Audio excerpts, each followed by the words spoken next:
Okay, good evening, ladies and gentlemen. Would you like to take a seat?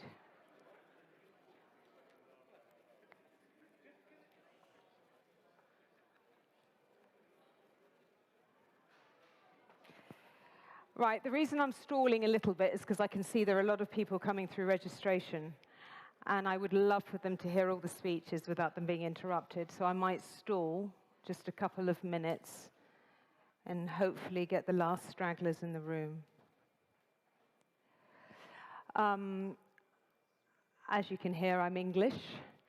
I do speak quite quickly, so I will be mindful to speak more slowly and to enunciate more clearly. And take all the time of the speakers, yeah. Right. Are we ready? Yeah. Okay. Ladies and gentlemen, honored guests, on behalf of the co-organisers, the Party of the European Left, the Workers' Party Belgium, AKEL, Cyprus, and Levica, Slovenia, welcome, bienvenue to Europe for the People. My name is Alison Stoecker, and I will be your Master of Ceremonies for this evening. Before we begin, there are a few housekeeping announcements that I'd like to make. This event will comprise of 3 sessions, and they will run straight through, one after the other, okay? There will only be a very short break in between the sessions to turn around the chairs and the speakers, but this would be the opportunity to take a comfort break. So if you need the loo, that will be your time to quickly go, okay? Okay, each session will last approximately 45 minutes, and each session's theme will be introduced by a speaker who will be standing at the lectern. The other guest speakers will be seated. They will be given each 5 minutes to introduce themselves, where they're from, and what their focus is with regard to the theme. And then I will give the mic to the floor, and you'll be able to ask some questions. The time is likely to go so quickly. So if you decide not to choose one of the pre-selected questions that will be shown on the monitor behind me, please make sure your question is clear and concise because of all the different languages in the room. Okay, so keep your question. If you decide not to choose one of the selected questions, keep it short. We have such a small amount of time to extract all the knowledge and the experience of the wonderful speakers that we have with us tonight. I will try my best to keep it rolling smoothly and make it entertaining. I might get a bit hot. I might take off my clothes in the middle of it a little bit. We shall see. I'm very aware that we are represented by many different parties. I think maybe 35 parties. We've got some chairs, ambassadors, MPs. So at the end of the discussion, there is a little bit of time for you to all mingle back where we had the refreshments and the finger food, okay? So use that opportunity to continue the discussions.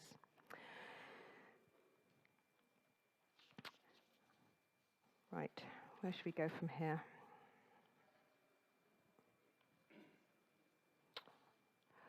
Okay. We're going to talk about some difficult topics. We're going to try and really look at the truth behind these topics as much as we can do in the little bit of time we have. We want to hear about the challenges that we're facing and potentially how we can come together to overcome some of these challenges that we need to face in order to serve the people. If we want to overcome the current global circumstances, we must, each and every single one of us, both individually and collectively together, fight back. And I would suggest that we fight back from a place of love. I say that because there's so much horribleness going on in the world right now. And I know through my own life experience and challenges that love is a superpower, okay? So let's hold on to that superpower today, come into this space on a political level, but with some heart here. Okay, so with no further ado, I would like to introduce a passionate politician who speaks from his heart, one I first had the pleasure of hearing speak at the Manifiesta, which was an incredible event that brought everybody together. A member of the European Parliament for the Workers' Party of Belgium. His work is currently focused on the fight against austerity, on Palestine, and on defending workers' rights. Please welcome to the platform, Marc Botenga.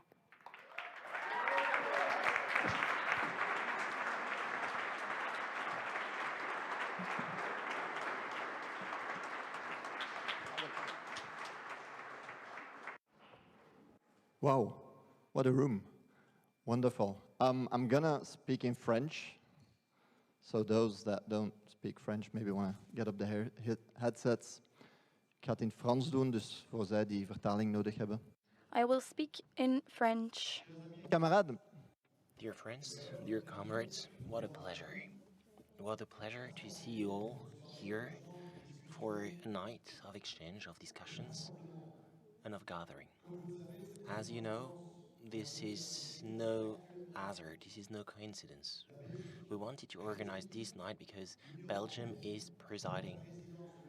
The European Union holds that turning presidency, so we wanted to have activists, people who fight day by day for a Europe which is fighting the current policies.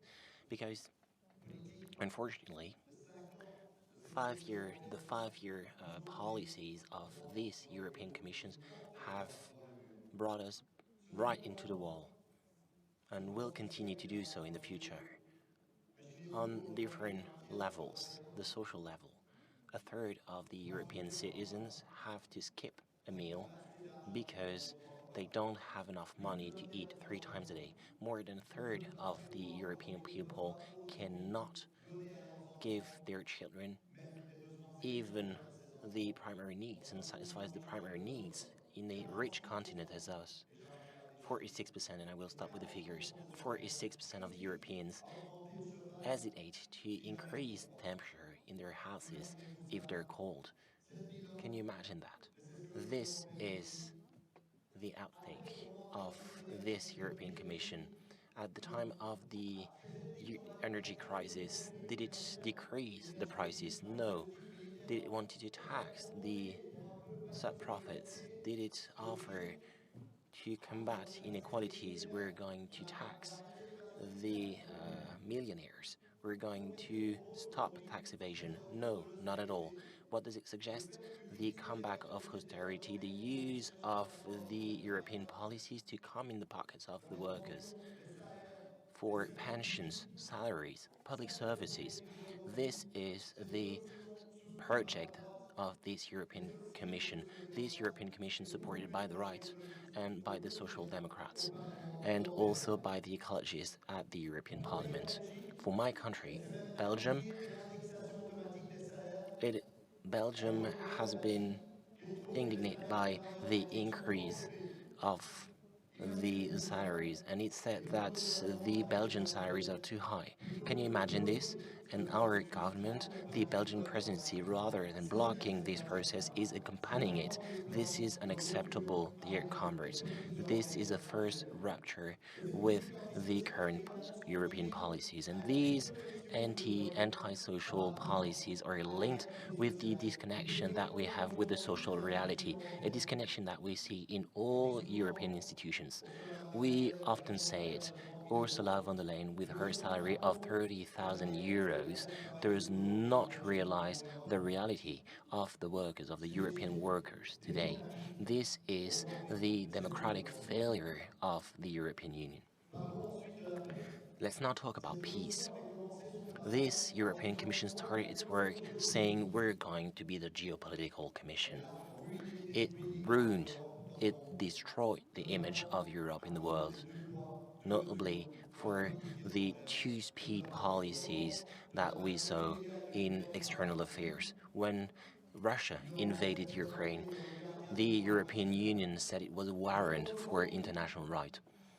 But now, in Gaza, Israel is being accused of genocide when there are rulings of the International Court of Justice, of the experts of the United Nations. What does it do? There is no sanction whatsoever against Israel, and it continues to deliver weapons and give subsidies to Israel.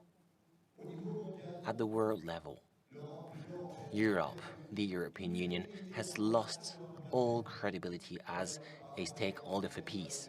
And as far as Ukraine is concerned, since the very start of this war, it hasn't taken any single initiative, any single democratic initiative, diplomatic initiative to stop the killers. No single initiative. Even worse, the statements and the policies of different European politicians are a risk to put us into a war, a nuclear war, between various powers, which would be a total disaster for a continent. Green Deal, the climate plan, we were told that this transition would be fair, socially speaking. We do see that when polluters receive subsidies, receive free money, and we do continue to subsidize fossil fuels, workers are being taxed for their fuel, for their heating, and they're also being taxed for the use of their cars. But we're not here to be depressed. No, not at all. We're here because we bear hope. Because everywhere in the world we do see, and in Europe too, we do see what the book of our General Secretary calls a mutiny. People who stand up, people from the global south who do not follow the external policy of the European Union, who do want their own policy, their own course. And in Europe, French people who've raised against the reform of pension, Englishmen and women, German who stand up. And this is where hope arises. And this is the hope that we want to be the image of. We do not want to accept the overpower of capital. We have to see and look at the people of all those people who stand up, and we cannot live on the side of the road. We do not want to give justice to the right who want to make people culprit. We say there are different culprits, and this is exactly the voice that we're going to bear and that we're going to echo tonight. And this is why I'm very happy to see all here tonight to discuss, to exchange. I'm going to learn a lot, and I'm very grateful for your presence. Thank you very much for being here, and all together we will bear a message of hope. Thank you. Perfect. Thank you. Thank you, Marc. Please, louder. Well done. Thank you, thank you. Yeah, okay, with session one. Currently, Europe faces deepening social injustice due to the resurfacing of austerity policies imposed by the EU and member states. COVID-19 and the Ukraine conflict, fuel inflation, have contributed to the escalating living costs and the weakening purchasing power. Energy and food prices are soaring, benefiting big corporations, whilst governments hinder wage increases and cut public investments, worsening unemployment and disabling public services. In session one, we will focus on cost of living crisis, austerity, and social and economic rights. Please welcome to the platform our session one speakers, Fatima Aguado, Valentina Skafar, almost, I'm sorry, you have to forgive my pronunciation, and Pernando Barrena. Thank you.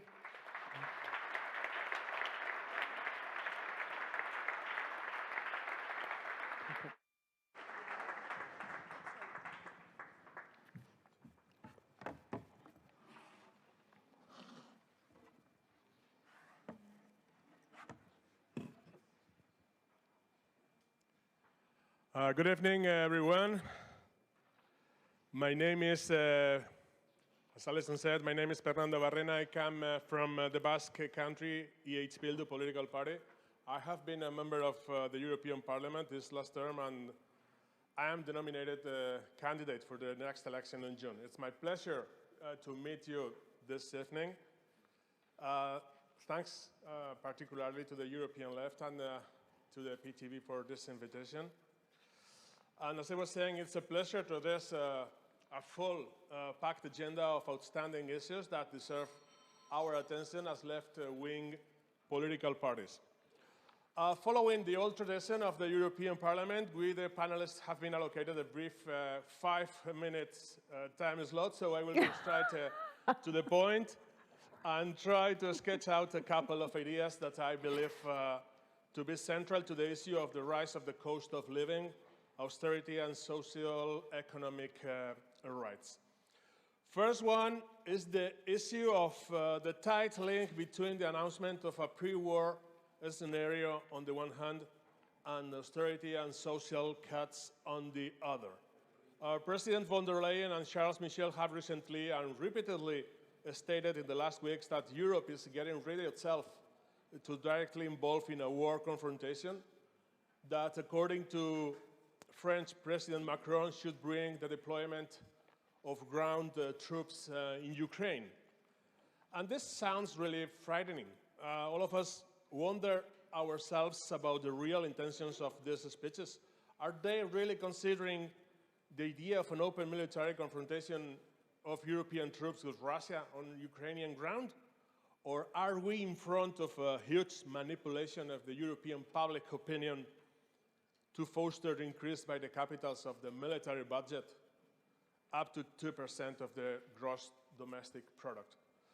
I prefer to stick to the second option, on the spite that both are not contradictory at all, and the increase of military budget can be the starting point for future militaristic wanderings. Anyway, I will focus locally and tell you that the Spanish state spends 1.26% of its budget in the military. Meanwhile, the USA and NATO are asking to the rest of the alliance members to increase it up to the 2%. This requirement will boldly grow in the near future because of the pre-war atmosphere and will explode next November when Trump will win the elections in the USA, something we can give nearly for sure at this moment at least.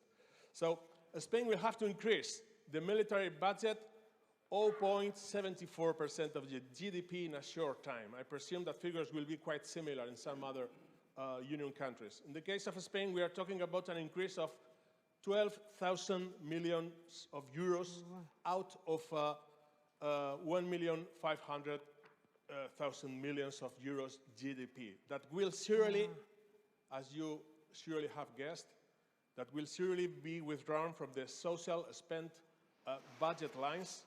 It's a huge amount that will bring us to the austerity policies implemented at the debt crisis times 15 years ago. So austerity and social cuts are the new wave we are going to deal with as a result of the foreign policy and the warmongering rhetoric of the European leaders. And second idea is about fight against climate change and the need for just transition. Very briefly, as I do not want to overlap the next panelists on this issue. The battle against climate change is already raising a high toll on social rights, employment, and the cost of living for the many, for the working class people. And at this point, it's important to highlight the need to transform the economy on an equal and inclusive basis so we are able to guarantee a good quality employment. We also need a stability in affordability and environment-friendly energy sources. Cost of climate transition policies cannot be left on the backs of the working class people. We cannot accept a new social division among those that are compliant with a green and wealthy economy and those that cannot afford it because of lower class affiliation and will have no access to electric cars or green housing and will be allocated low quality jobs. Transition towards zero emissions cannot be properly implemented in a context of budget austerity policy. So these are two aspects that are crucial in the forthcoming times as regards to the consequences of the rise of the cost of living and the implementation of social austerity policies. As a summary of this brief presentation, I would remark, first, the cost of the green revolution has to be shared in a just way, in a fair way. Inclusiveness and equality are outstanding concepts to be granted in a just transition. And last but not least, warmongering speech and imperialistic approaches to foreign policies are the worst enemies of the social interest of the popular classes. Austerity and social cuts will dramatically target the less empowered European people. So, in my opinion, a bold stand against the war and militarism, against NATO and a US-led world is a must for the European left and a prerequisite to fight austerity and social cuts policies. Oh. Thanks so much. Thank you. Thank you, Pernando. Please come and join us over here. Thank you. As a member of the citizenship that is listening to this, yes, we want our money spent on other things. We don't want any more war. Anyway, our first speaker, absent speaker, is Elke Kahr, the Austrian politician and award-winning mayor of Graz. She was unable to be with us tonight, but has sent us a video message, which we'll show now.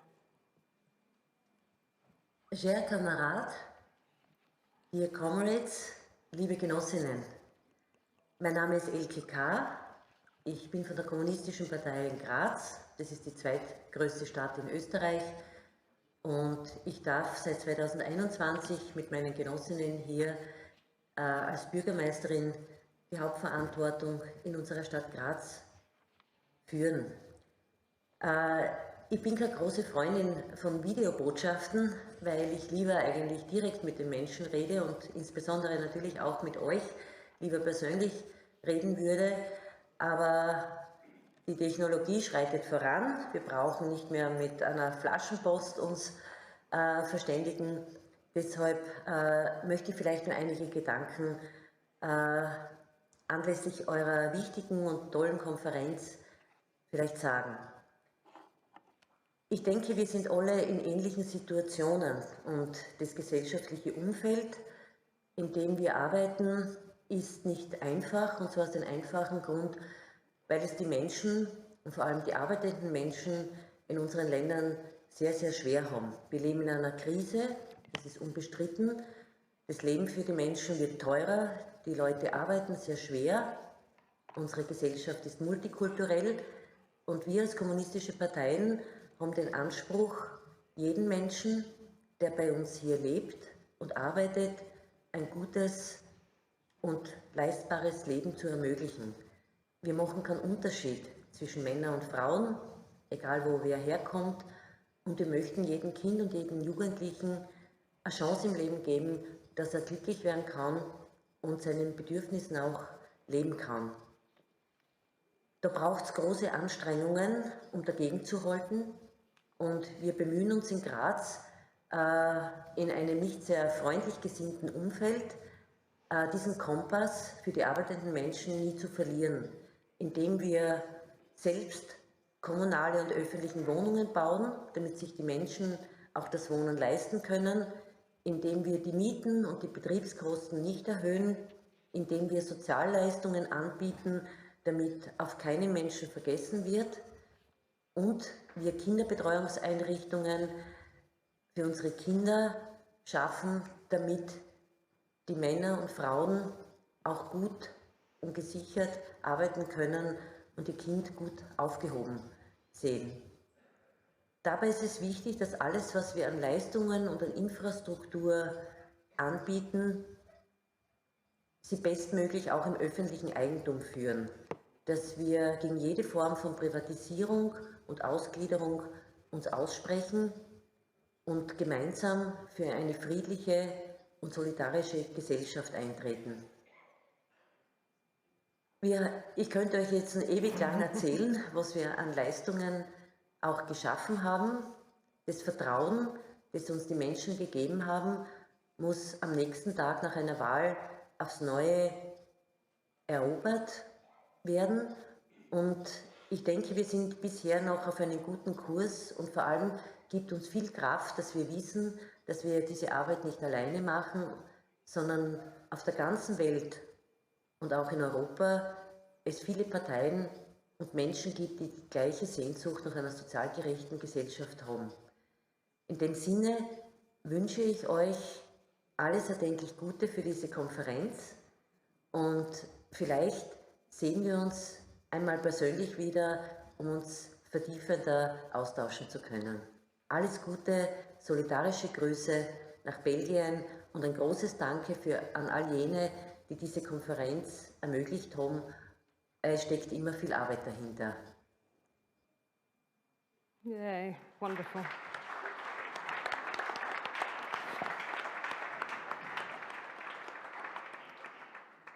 It says a lot, hey?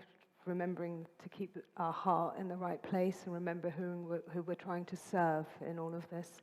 Our next speaker is Fatima Aguado. She is currently responsible for Europe and the European institutions in the CCOO Trade Union Confederation and has been involved in a trade union movement for over 18 years, I think it is, yeah. She was also active in the creation of the Amazon Workers Network and in multiple international networks, giving a voice to the working class citizens.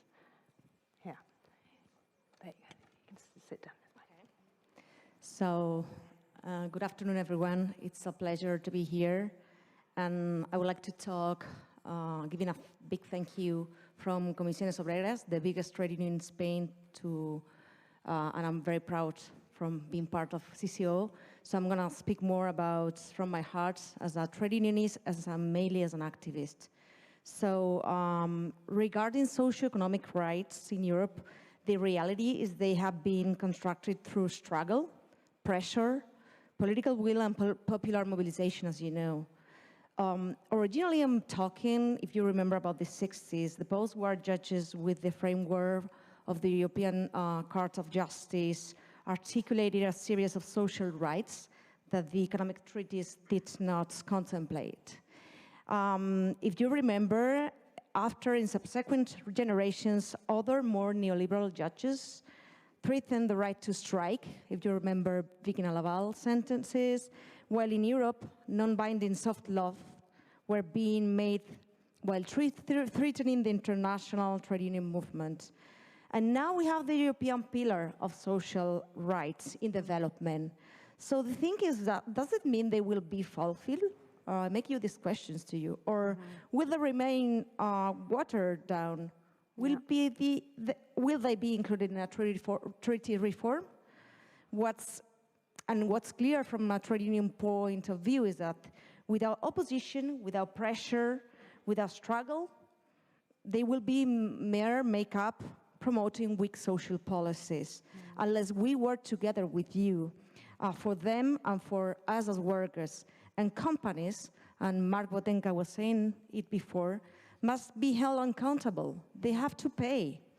So if we consider social rights in more than 169 countries, we need to figure out if they are really complied with. Yeah. And social rights are considered key components that must ensure dignified living conditions for all citizens, like right to education, health, work, social security, and an adequate standard of living, among others. And of course, the crisis that we have been suffering for the last 15 years, financial debt, climate, COVID, now war, inflation, have darkened the landscape. And do you know what happened? That this crisis have filled the population with fear. With fear, the usual one, the biggest, they try to make us believe that we will not have a better future. And our obligation as trade unionists, as progressive parties, is to tell them that they are wrong, that the future is not written. Countries have become, of course, impoverished. You were talking about that before, over these years. And there isn't always a single answer to the problems. We know that. But we must counter the neoliberal discourse. The far-right disguises itself as the protector of the common people, but fundamentally defends the usual interests.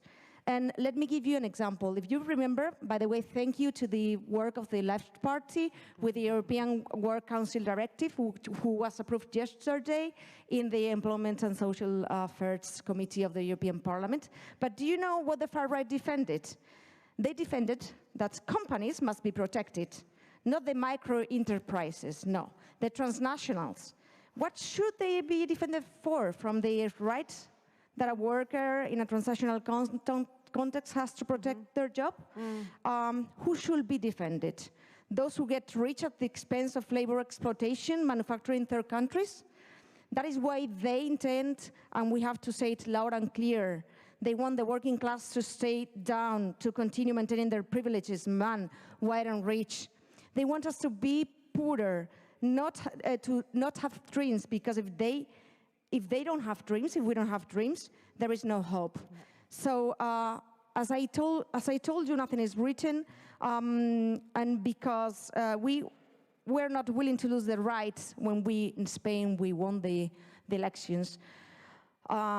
Even if the polls were saying the contrary, it is because we didn't want to lose our rights, the rights that we have fought so hard to win. So everything is through negotiation, organization, solidarity, resisting, being on the offensive. And we, of course, oppose the austerity measures because it betrays future generations, reduces the space for job creation, just transition, it fragments EU solidarity, and democratic decisions are not a good choice in this hard time and era. And the reform led us to predict other reforms, maybe, against pension, etc. I'm sorry, I'm just finishing. No, you can finish. We'll grab the mic. We did it with the minimum wage, with collective bargaining. We understand and we know that it's good for everyone. And yeah, I have much to say, but maybe we can continue after. Yeah, okay. When we do the Q&A, we can explore some of that. Thank you. Thank you very much, Fatima. Thank you. Let me introduce our final speaker for the session, Valentina Skafar. Did I do this right? I will teach you later. Thank you. Thank you. She is the head of the international relations for Levica. Did I do this right? Yeah. And is a passionate, lifelong activist who stepped into active politics about a decade ago. Yeah. Could you have kindly stood in for Simon, who is the Minister of Solidarity-Based Future for Slovenia. So welcome. Thank you, Valentina, for stepping in at the last minute. Can you tell us a little bit about what a solidarity-based future looks like? You've got 5 minutes. Thank you so much. I'm really happy to be here. So in every bad situation, a good thing. So I hope Simon will get well, so I can be here. So and explain what this is. So as you mentioned, first of all, I would really like to comment or to appreciate the tone or the energy with which you started. Mm-hmm. I totally agree that we really forget sometimes how us, the fighters, the politicians, members of activist organizations, movements, sometimes really forget that politics is not just a tool only in our mind, but also in our heart. And that we forget how this part is very, very important in the way how we are seeing our fight and how we are also motivating us in this fight, let's say, right? So sometimes we just forget how to celebrate also our victories, because we do have them. Even now, we also want to talk about the things that are not right, that we need to turn to left, but okay, you know, it's a fight. But let's also take our time and celebrate, just celebrate this kind of small victories on long term are very important, because we need to see it also as a long-term marathon 100%. Run, right? 100%. Why I'm saying this, because, you know, when we are talking about our ministry, I really need to say 2 words about how our party, Levica, was actually founded. It was founded out of the heart. And this was actually also the reason that I came to politics, because Levica was a party that was basically founded on the streets after we had a right-wing government in 2013, 12-13, when there was also the echoing of austerity that we're witnessing again. So somehow the history is repeating itself, unfortunately, but also our fights and victories must though. So from this fight on the street, we recognized, okay, well, we also need to think about other tools, how we can achieve together with this heart warm people who believe and give all of their energy, like all of you do here, because that's why you are here, and how to use and find other ways that we can change what is not right. And so from this fight on the street, we decided, okay, let's form a party, you know. Honestly, if I tell you my personal story, I mean, I really did not like politicians, you know. I was like, oh my God, you know, these politicians, they have no idea what's happening in the world. I will never be a politician. Now look at me. So, but what was the outcome of this, really, this power, right? This protest, you have to understand that Slovenia is a very young country, you know. In 2012-13, we had the biggest protest ever, and this energy was so amazing that even though the police was there repressing us, we were so excited, and even if I came home with bruises, I said, okay, I'm going back there because it gives me power, you know, it's this community feeling that we can do something together. So out of this, Levica was born.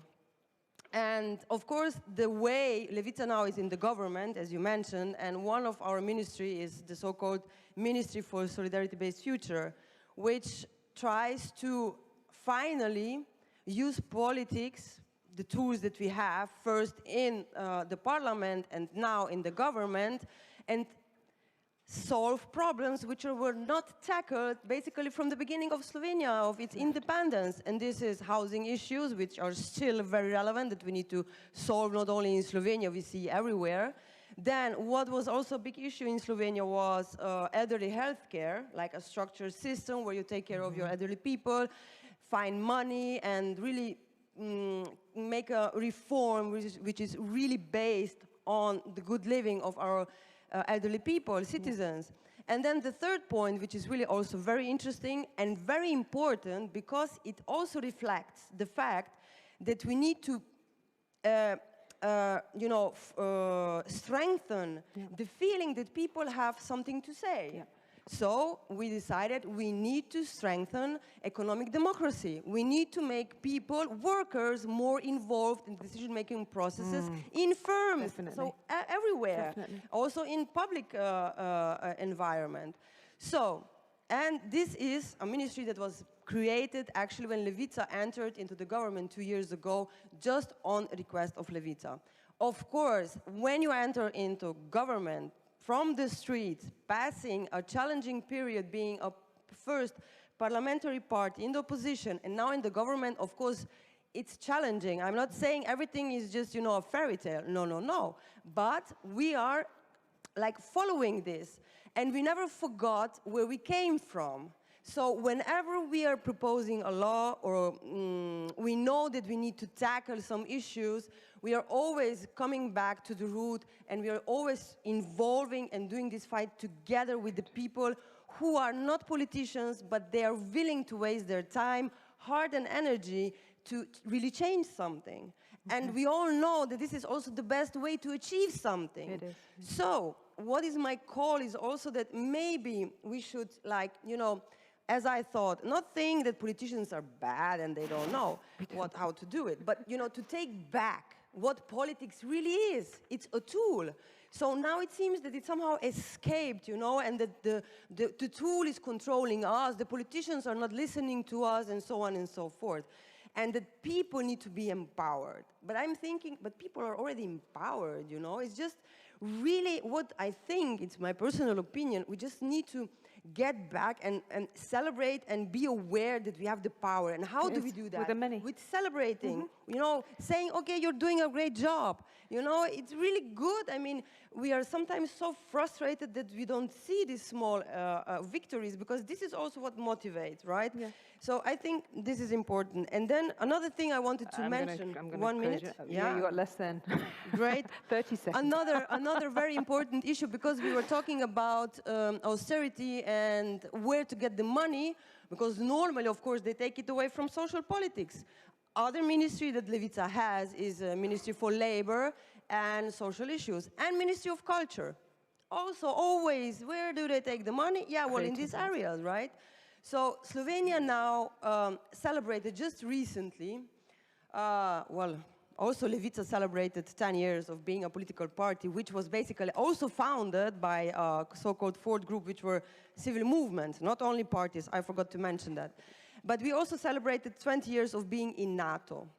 Okay, Levica did not participate in the governmental celebration of that. We were on the street protesting together with other people. And saying what? After 20 years of a state being in a NATO, if you look the contracts, you know, it says every country can go out just informing the NATO pact that they want to go out, and they don't go out. They can go out. There's no obligation for them to stay. So what we demand now, and what was really, it is a main point of our work of Levica together with the civil society, is to work on a referendum where we want that Slovenia goes out of NATO, and we use this money for social policies so people can live like they deserve to live. I agree. Thank you. Thank you so much. That is absolutely wonderful. We all agree with you on that point. Okay, we haven't got much time left in this session because we started a little bit late, but I am going to turn the mic over to the audience if you have any questions that you would like to ask. We did have a couple of pre-selected. Oh yeah, sorry. We have a couple of pre-selected questions because of the translation and the language difficulties, but if you would like to ask a question to any of our wonderful speakers on the stage right now, could you raise your hand and we'll bring the mic to you.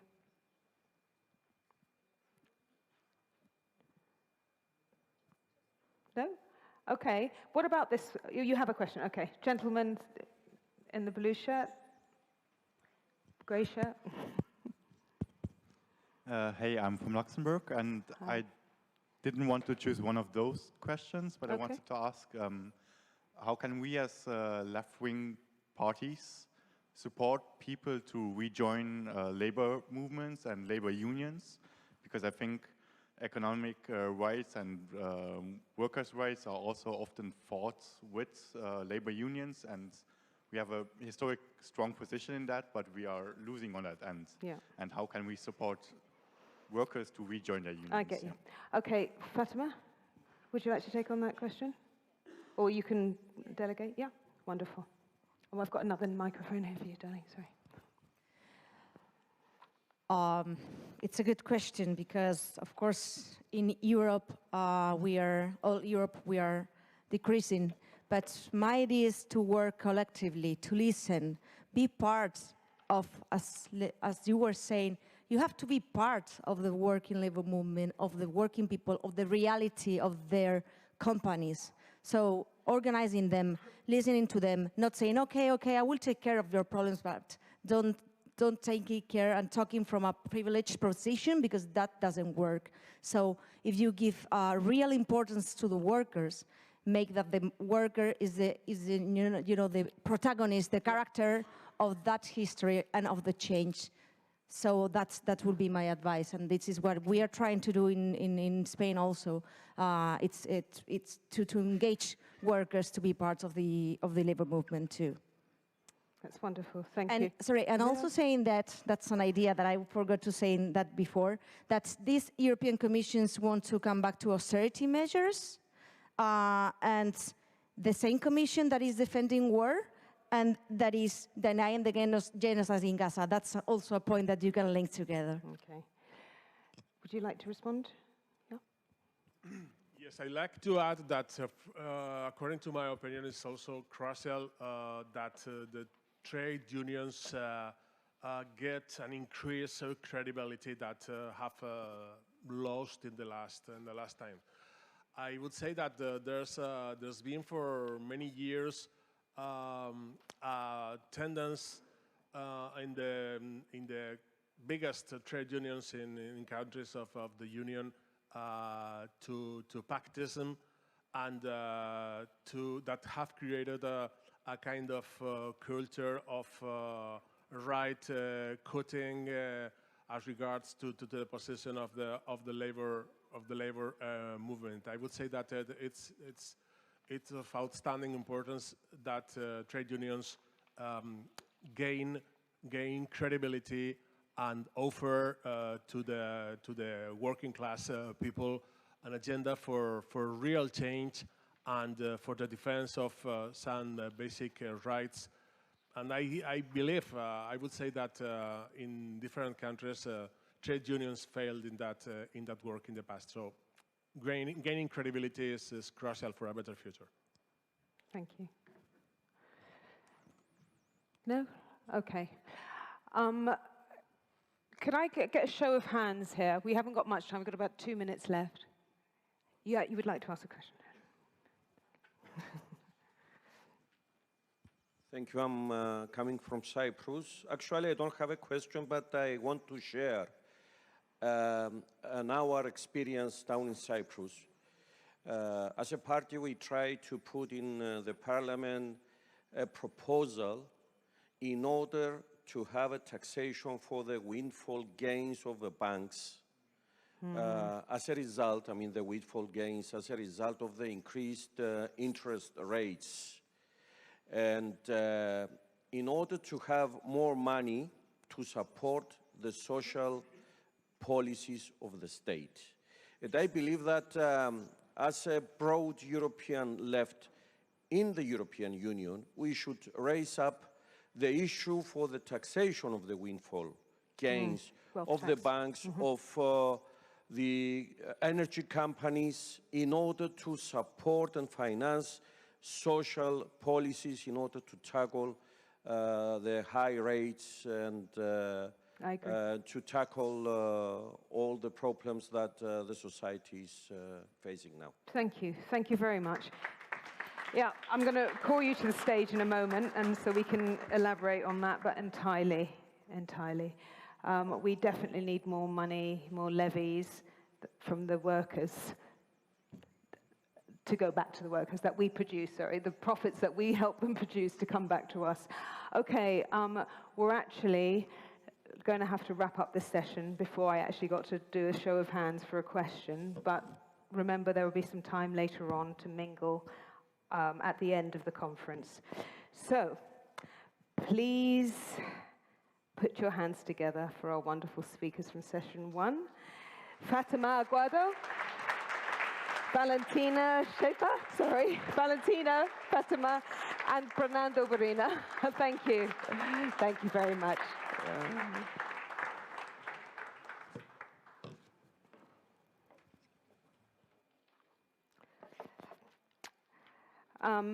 What you saw come up on the screen, I think it's already gone, is a YouTube. There was a bit of a flash on the screen for our YouTube channel. Can I just encourage everybody that is here, if you see anything you like, to share it, to use the hashtag handles, Europe for the People. I'll repeat that later on in the conference. Okay, moving on to session 2. Ah, there he is, behind myself, okay. Please share this. We're going to try and create a platform where we can share all of the information. The YouTube channel will be populated with recordings from this conference, as well as videos from civil society organizations, social movements, trade unions, and political parties. So please use it. Session 2, peace, security, and international law. Okay. Peace isn't necessarily the lack of conflict. It's the knowledge that it can and will be resolved. However, friction, I think Valentina was talking about this in the last session, friction creates movement. But what direction are we moving in? Are we moving together? To achieve peace and justice and any real kind of democracy, we must truly believe it is possible. And it can only be made possible by our actions. Let's create some friction. Let's create a force to be reckoned with, a movement. Let's take the huge amounts of the collective energy that Fatima and Valentina and Pernando were talking about, and let's use that energy and direct it, because we have millions and millions of people that are so upset with the way right-wing politics and governments are taking us, that are ready to follow. They're ready to follow the steps that you initiate.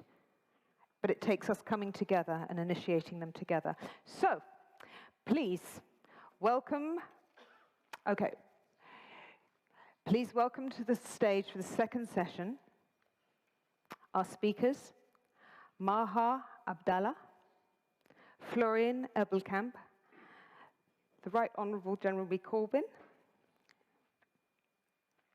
and Stefano Stefanos, who will be speaking on the session 2 topic for us. Thank you.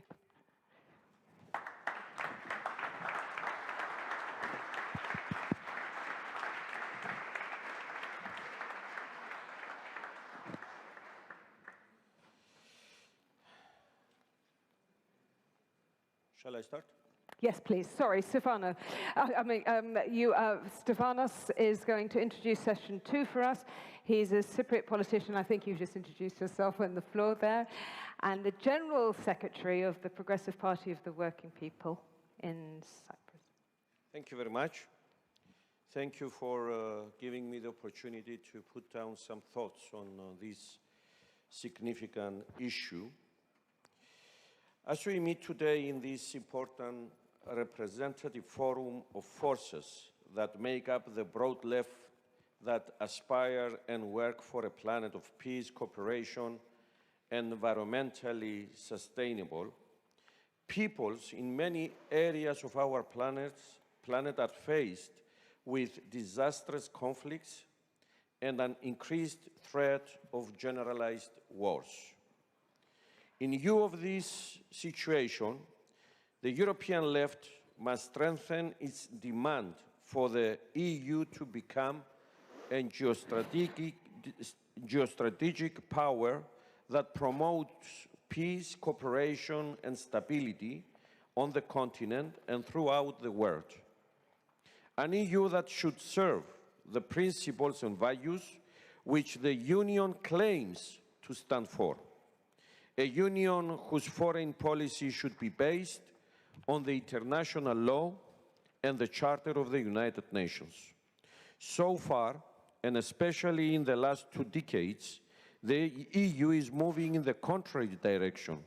It has fully aligned itself with the US relevant policies, and particularly following the Lisbon Treaty, it has fully aligned itself with NATO.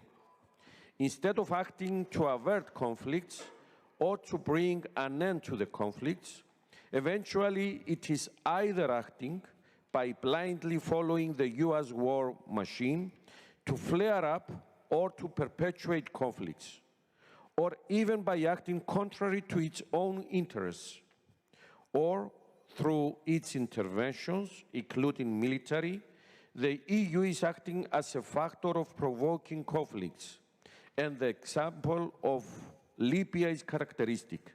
In this given case, through the acting of certain European states. The issue of Ukraine is a case in point. Of course, Russia's invasion to Ukraine is condemnable. However, examining the role of the European both before and especially after the invasion, it should be stressed that instead of the EU acting to defuse and contribute to ending the conflict, its decisions lead to protracting and fueling it further. What raises even more concern is the fact that exploring the conflict in Ukraine as a pretext, EU leading circles want to turn the EU into a body whose economy will be serving war. And I cannot but express my party's sharp disagreement with Charles Michel's statement about the need to prepare on EU war economy. And all this at a time when less and less funds are allocated to social and economic development in the EU member states, something that was raised in the previous session. The second point I would like to make emanates from the above. As the EU has no stable position based on principles, many times its policies are characterized by double standards and hypocrisy. In one case, for example, that Ukraine, the EU is sensitive. But in the case of Israel's criminal attack and genocide in Gaza, the EU suffices to diffuse its whole humanitarian stand in humanitarian corridors. Of course, humanitarian corridors, principally land corridors, to carry the necessary to avert starvation of 2 million Palestinians, primarily children, the elderly, and the sick, should be supported. Yeah. But this crime is not a humanitarian issue, and there will be no end to it if we, the international community, including the EU, do not intervene in a political way to bring Israel's war against the Palestinians to an end. Yeah. This is the most profound and notorious example of EU double standards. In the case of Russia, the EU has imposed 13 packages of sanctions, but in the case of Israel, none. Not even suspending its association agreement, not even prohibiting the selling of arms produced also with EU funds to Israel amidst the genocide, hence is becoming a complicit. Yeah. In the case of Turkey, regarding its 50 years long occupation of 37% of the land of Cyprus, which is an EU member state, by the way, the EU shows great tolerance for violations of UN resolution of Cyprus, and this despite the fact that the occupation is perpetuated. I consider that such policies downgrade EU's role and in no way lead to the increase of its influence or prestige in the world. If the EU would like to be a force for the future, it should instead, by leading the way, for example, for nuclear disarmament to safeguard the future of our continent and our planet.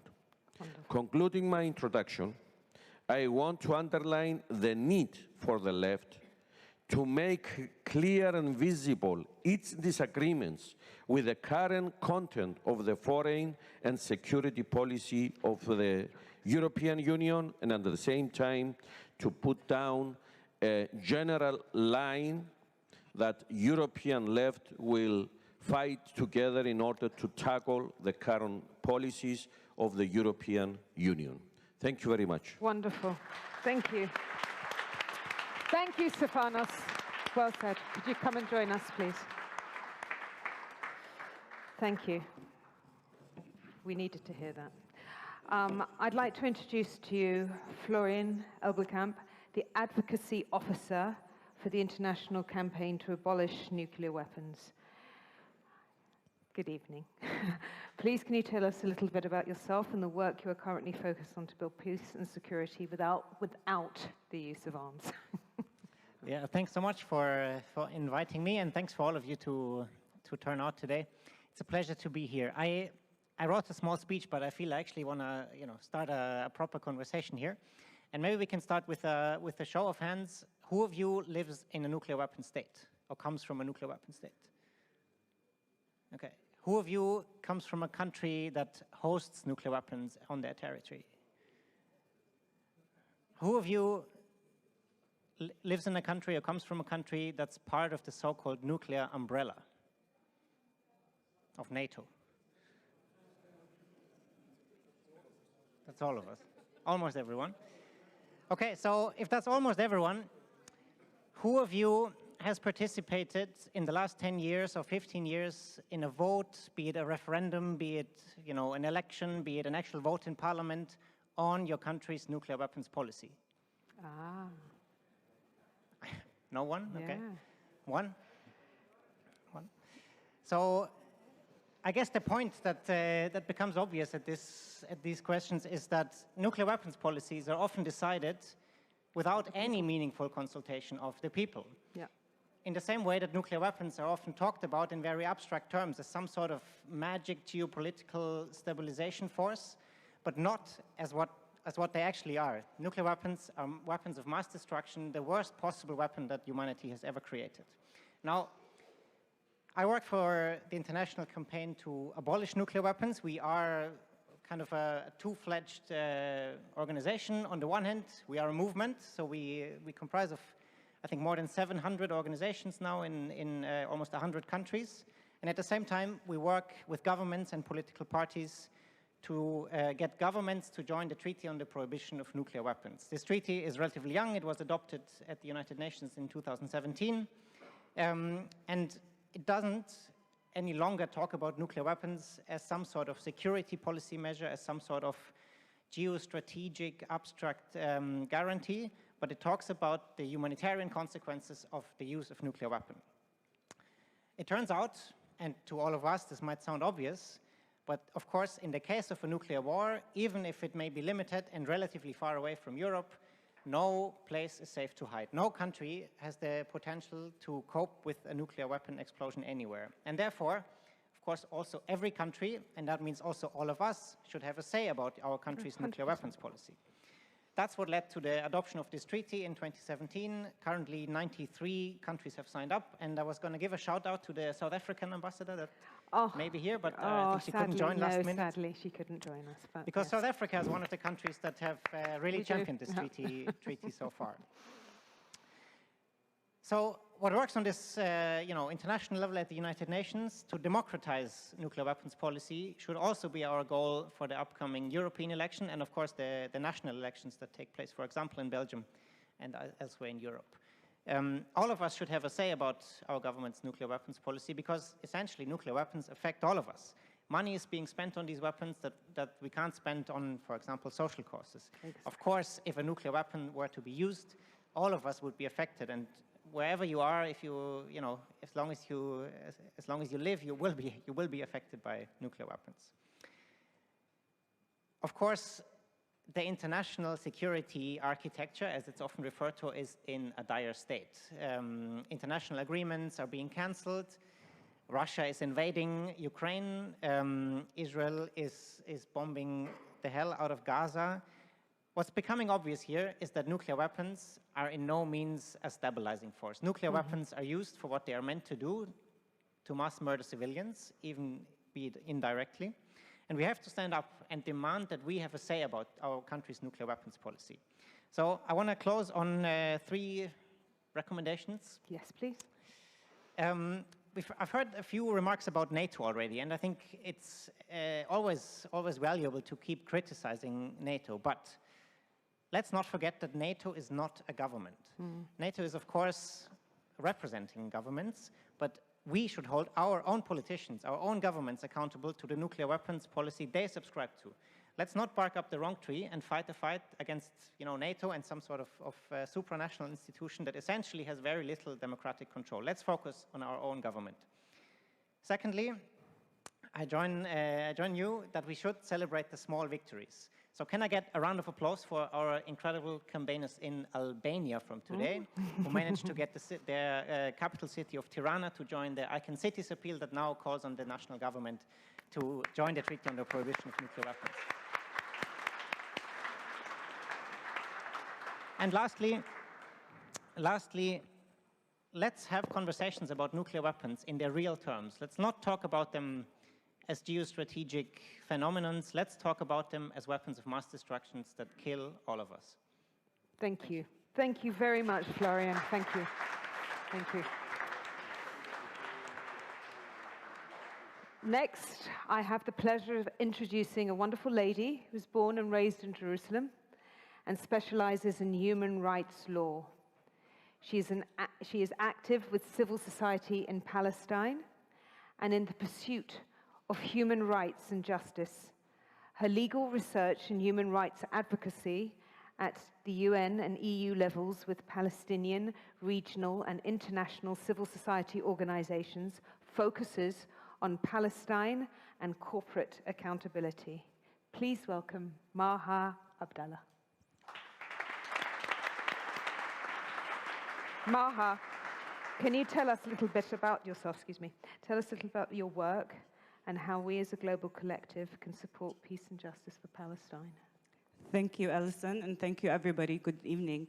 It's good to be here with you, and unlike Florian, I will stick to my notes, so I stick to the time allocated. And since we're on a strict schedule, I will immediately get into my points. And I'm not here today to recount the horror, the inhumane acts, or the irreparable harm that has been inflicted on the Palestinian people for the past 7 months, or that of the past 100 years so far, for that matter, at the hand of Israel, the United States, Germany, and the United Kingdom, alongside the open-ended support, political, economic, financial, and military of most European, but also other states around the world, but also institutions, corporations, and so-called charities.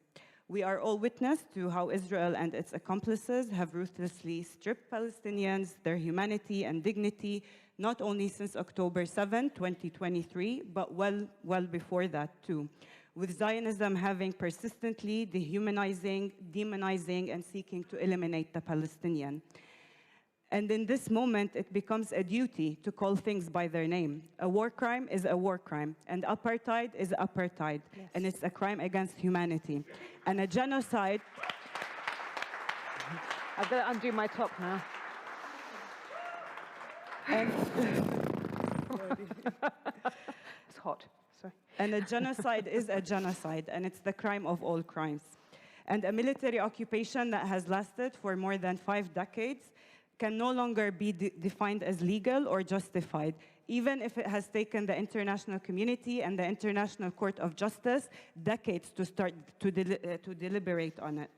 And a settler colonial state that has systematically denied a people of their right to self-determination, fragmented, persecuted, dispossessed them to be replaced by another group for nearly a century should be identified and treated as such. Zionism is a brutally exerting superiority and domination through racism, discrimination, apartheid, and elimination. Zionism must be recognized as such and rejected. Israel is a settler colonial apartheid and genocidal regime premised on Zionism, a political ideology. It must be recognized and treated as such. At the same time, we must also refuse to reduce the plight of the Palestinian people for liberation, return, justice, and dignity into a mere legal technicality or a political debate or an economic project. As many finally challenge Israel's genocide and apartheid through diplomatic, legal, and political means, Europe continues to endorse Israel and to provide it with almost absolute impunity, while continuing to reiterate an already dead two-state illusional paradigm and insisting that it is the solution. Of course, they insist, or this continent insists, that this is the solution, not because this is what Palestinians want, but simply because this is what Europe and the international community have deemed Palestinians worthy of. Perhaps this continent has forgotten that Palestinians are well able to imagine, envision, and articulate their political demands. Efforts wasted in this hollow political debate only seek to buy Israel and its accomplices time, while normalizing crimes, colonization, apartheid, genocide, under the guise of so-called security, shared values, human rights, and democracy. Today, there are many demands that Europe must answer, not only out of moral consciousness or empathy only, but rather as duty under international law and towards humanity in its entirety. Israel has been in violation of the International Court of Justice 2 binding orders since January and recently of March. It's not surprising, it's not new. Israel has always violated international law without any consequences.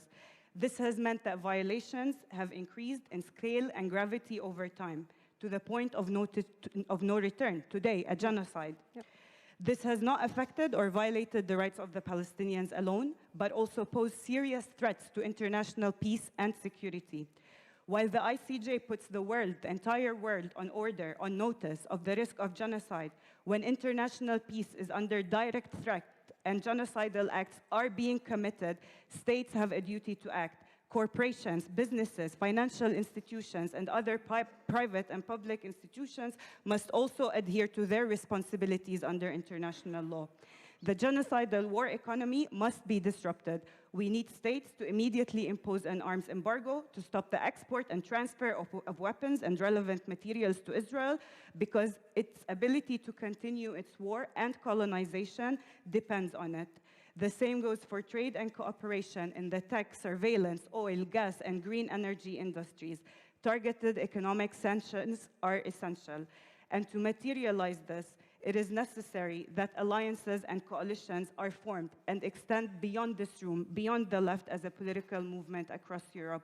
It must find its way to bridge with other groups across Europe and around the world for the interests of people in Palestine, but also for the interests of people across Europe, to protect them against repression of their rights, including to equality and non-discrimination, privacy, freedom of speech, freedom of association and assembly, among many other rights. We need to see these measures and other similar ones be introduced into your own political programs, making their way up to the government, to national governments, and actually be implemented. The voices of the streets of Europe calling for an end to genocide, the dismantlement of apartheid and colonization, must find their ways into European political institutions and representation. The discrepancy between the streets and institutions of power should alarm every European citizen. We need to see parliaments and trade unions mobilizing in coordinated and strategic ways. We need to see political representatives and policymakers make their way to Palestine, particularly to Gaza, or at least try, to challenge the imposed siege, the blockade, and to help push the entry of essentials for survival to Palestinians in Gaza, for a people enduring famine and genocide. At such immense moment of cruelty and despair, we cannot submit to dehumanization. We cannot submit to lawlessness. We cannot submit to ruthlessness. Not again. We already know the devastating human cost of all of that. Thank you very much. Thank you. Thank you, Maha. That's really powerful. Thank you.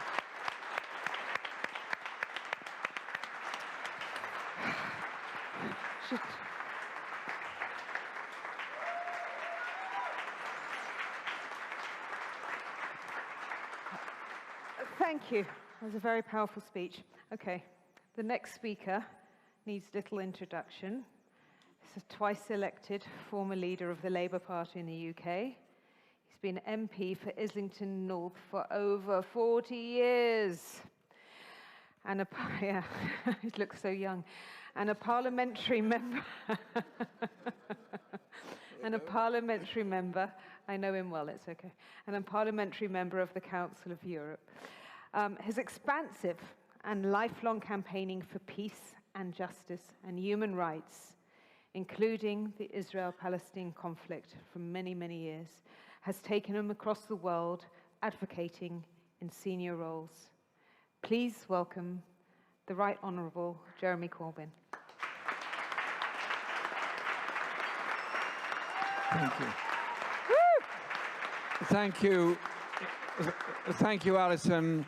And two things before I give my message. First of all, huge thank you to the Workers' Party in Belgium and all the others that have organised this event. It's become a leading centre of thought, of idea, of artistic endeavour, of creative thought, and giving real inspiration to socialists all over Europe. So thank you very much for all the effort put in for this event, Manifesta, and so many other events. Very important that we work with each other to achieve real social change. And secondly, Mara's contribution now was absolutely fantastic. It's not up to us to tell the Palestinian people what their course should be in history in the future. It's our job, our task, to show complete solidarity with the Palestinian people in their struggle for their own rights. We live in very dangerous and very perilous times. And if you read the pre-First World War period, a wonderful book that was produced about sleepwalking into disaster before the First World War by Adam Hochschild shows how a series of secret deals, secret agreements, secret joint defense pacts went from the assassination of somebody in Sarajevo to the death of millions on the Western Front and the destruction of so much life as a result of it. And that in turn led to the Second World War because of the way in which the First World War ended at the Treaty of Versailles. I have this horror that what we're witnessing at the moment is not a march towards peace, but a march towards greater and greater wars within our society. Add up the factors being fed into our lives at the moment. Right-wing rhetoric, hatred towards refugees who themselves are victims of war, the presentation of the argument that by raising arms expenditure, I refuse to call it defense expenditure, arms expenditure, to the NATO requirement of 2% of gross domestic product. Now, in the UK, the British right, the Conservative Party, are advocating 2.5%, and there are some who are demanding 3% of GDP go on defence. At the very same time that the UK government is privatising our health service, not providing the social care that's needed, and cutting expenditure to every local authority in the country and all the social services that they provide. Sometimes I feel in Parliament as though I'm living in a parallel universe when politicians tell me that our security depends on having nuclear weapons. Run that past me again, please. Our security depends on the ability to take part in the destruction of the entire planet. That is the direction in which we're being taken at the present time. The war in Ukraine is terrible, wrong, and Russia is wrong to invade Ukraine. Everybody knows at some point that war will either explode into something absolutely horrific beyond belief, i.e. a nuclear conflict, or there will be a diplomatic way forward of some sort, which will involve a deal between NATO and Russia, which will involve a deal. Everybody knows those are the choices. Are we going to take those choices of the option of ending the war, or are we just going to plow on with it and allow all the world's arms manufacturers to make lots of money out of pouring more and more weapons in, both in Russia and in Western Europe and the United States? And then you look at the horrors of the war in Congo at the present time. Nobody's mentioned that so far. There's a massive war going on in the Congo. Thousands of people are being killed. For what? The greed of mineral companies to get coltan out of the ground to sell to mobile phone manufacturers all around the world. The mining companies have clean hands in this matter because they wouldn't dream of using child labor. Yet it's used, and people are killed in order to promote that. And then, of course, the horrors of the war in Gaza. But the demonstrations in my country and around the world in support of the Palestinian people, we almost had 1 million people on the march towards the US Embassy in Britain. And all of the media were against us, and the government even considered bringing in legislation to ban the march. 1 million people turned out to show we are determined to support the Palestinian people of Gaza. And there was an enormous number of Jewish people on the march from the Jewish bloc, from Jewish Voice for Labour, Jewish Socialist Society, and so much else, to show we're not going to allow racist ideas to divide us. We are a united people demanding peace. And so it's up to the left across Europe now. Are we going to challenge the idea that arms expenditure brings us security, or are we going to offer the ideas of arms conversion, where you provide those brilliant skilled people in the arms industry with good work producing socially useful and necessary products? Are we going to challenge the march towards war? We have to do that. We cannot give in to the right in this. We cannot give in to the racist rhetoric which leads us into wars. It's up to us to show solidarity with the victims of war, but above all, to be that voice for peace. Real security is not the ability to kill each other. Real security is food, is water, is education, is healthcare, is environmental sustainability. I'm for real security. Thank you. Thank you. Thank you, Jeremy. Thank you. Thank you. Okay, thank you. I'd like to keep giving you a round of applause. There's some really strong opening statements there. Thank you. Right, again, I'm going to try and turn the mic to the audience. Show of hands if you would like the mic to ask the question. Please make it a concise question because we're running short of time and I don't want to have to stop you. There are 2 pre-selected questions. If you'd like to choose from them, that would be fine, and choose the speaker to answer it, or you can deliver your own question. Yes, maybe my question is linked to the second one. Okay. I think we are at a meeting about Europe and what kind of Europe we want for tomorrow, very soon, in 4 months. So I was wondering how we can make today Europe accountable for the complicity towards the war in Gaza, towards what is happening, towards this fight against a weapon and so on. I think there is a way. I mean, we are demanding ceasefire, we are marching and so on, but we are not heard. Is it possible to have a legal way, like we are pursue? Yep, I hear you. I hear you. You know, member state for climate inaction, or there has been other, juridical actions against state or multinational are taking place. Can we not do juridical action with lawyers? I'm not a lawyer, but because Europe is accountable at sign convention, agreement, like suspension of Israeli agreement. So would you agree that we could pursue the member states, the European member states, to show that's not the Europe we want, and that they are complicit and guilty? Totally, thank you. Who would like to take on board that question? Do you want to try? Start, Maha, and Jeremy, okay. Good question, and it fits in with the other questions here. Is Europe going to go down the direction of becoming a European-wide army, a European defence force, and a European interventionist force, which apparently is what is being proposed by the right in Europe? Or is it to go down the road of democracy, human rights, and accountability for conflict? And I praise the South Africans for having the courage to take their case to the International Court of Justice, and I praise those that are trying to defend the European Court of Human Rights. Europe has a choice.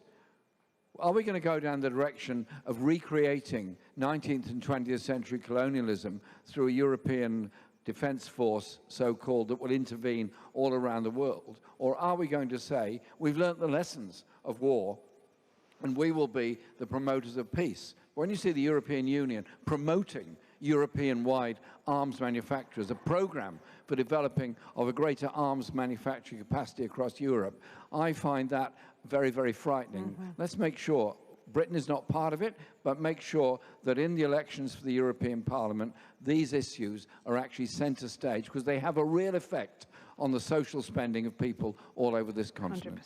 100%. Thank you, Jeremy. Maha, we want to know how we make them accountable. There are many ways to hold states and individuals, representative of states or governments or other authorities accountable, but also individuals representative of corporations, banks, pension funds, and so on, that are directly and indirectly involved. And contributing to grave violations of international law in Palestine or elsewhere around the world, and international crimes, war crimes, and crimes against humanity, and the crime of genocide. And in the past few months, we've seen a series of different legal actions take place around the world. The case against Israel by South Africa at the International Court of Justice is one example, invoking the Genocide Convention. The case brought by Nicaragua, regardless of where we stand on Nicaragua's political history, against Germany for complicity in and failure to prevent genocide and complicity in grave breaches of international humanitarian law, is also a precedent case. We've seen across Europe as well cases being filed by civil society organizations in Denmark, for example, against the Ministry of Foreign Affairs for the continuation of arms exports or materials related to arms. In the Netherlands, a very similar case took place, and actually the court ordered the state to stop sending certain parts, military parts, to Israel. Maha, can I just interrupt you there? How do Joe blogs find out about all of these things so that we can put our support into these cases? I mean, is there a central... No, unfortunately, often in these efforts, there's no central organization, because everything is happening as an emergency response amid a genocide, amid a million battles that civil society, lawyers, practitioners are having to deal with. So it's impossible for all of us to keep telling the world what's going on. So we encourage people to visit websites of human rights organizations in Belgium, in the Netherlands, in Palestine, in the UK, especially those working on or towards imposing an arms embargo or an arms suspension of arms and so on.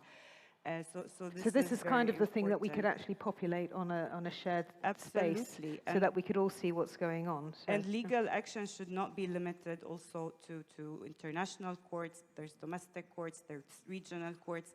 There are institutions like the European Parliament and the European Commission, and their own internal grievance mechanisms must be exhausted and must be used, especially against the Commissioner, the Ursula von der Leyen, and the European Parliament President. To date, I have heard of no similar or such action being taken against them, even if it's fruitless, even if it's symbolic. I think it's very important that we exhaust these grievance mechanisms when unlawful actions have been taking place as well. And we can do that individually and collectively. Exactly. Okay, thank you very much. Do we have any other questions from the floor? We can only take one more, I'm so sorry, but we'll have some time after to mingle. Let's see if we can get you. Words are about the interest, as you mentioned, but not the interest of the people. Despite that, the people are increasingly pro-war nowadays, and this is due to the messages that they get from the media, and they are working against their own interest. And even the EU, for the first time, is not speaking about peace. My question is it possible for the left to have a common strategy, a long-term strategy, common pan-European, to alter this and create a pro-peace attitude to the people, especially the young people? Because I think it's not important to agree in here. It's important to get the people that are not... The collective together, that are not very involved in all this, and are very easily pro-war. Thank you. Thank you. Can I just understand, you're saying that from the media, you believe that the public, if you were to listen to the media, want war. Yeah, so how do we counter that too? Yes, I think even the Ukraine-Russian war has been prepared for the past 7 years.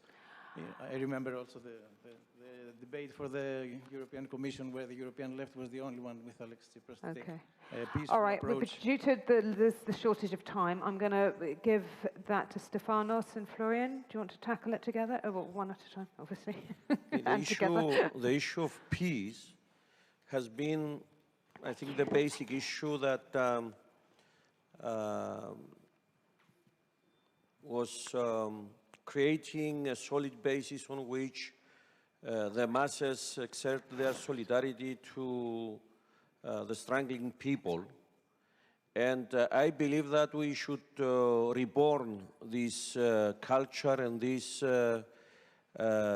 history, mainly of the left. I know that during the 60s and the 70s of the previous century, there were massive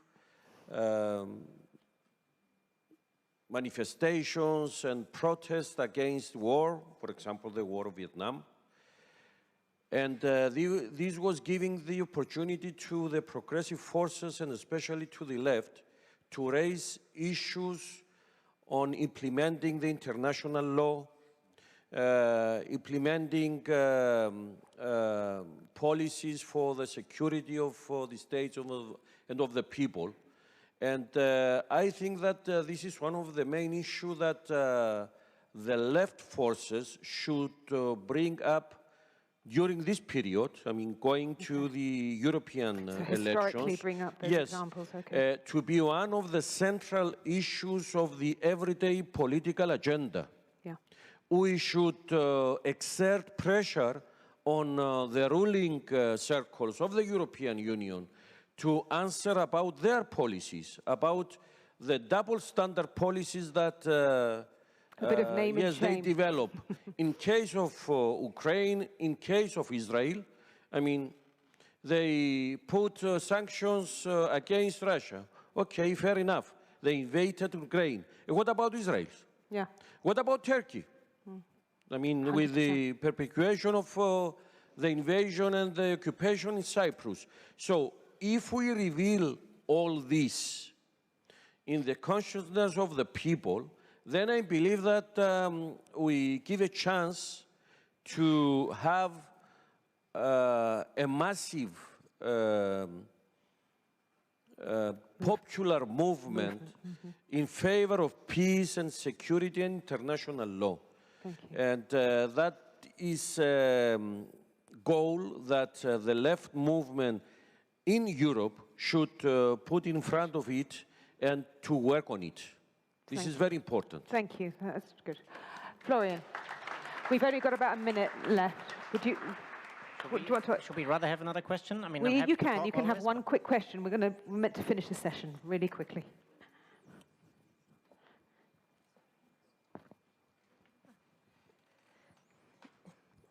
Just regarding the question about the mainstream media, so I just want to say, to point what happened in UK. So there are marches everywhere at the moment, in London, in the north, in the south, and I can tell you that more than 70% of the population are in favor of ceasefire. They shouting, they screaming for a ceasefire. What the politicians doing, what the establishment and the mainstream media is just doing the narrative that they want to keep sending arms to Israel. This is wrong, and this is a fake news. So we had to, as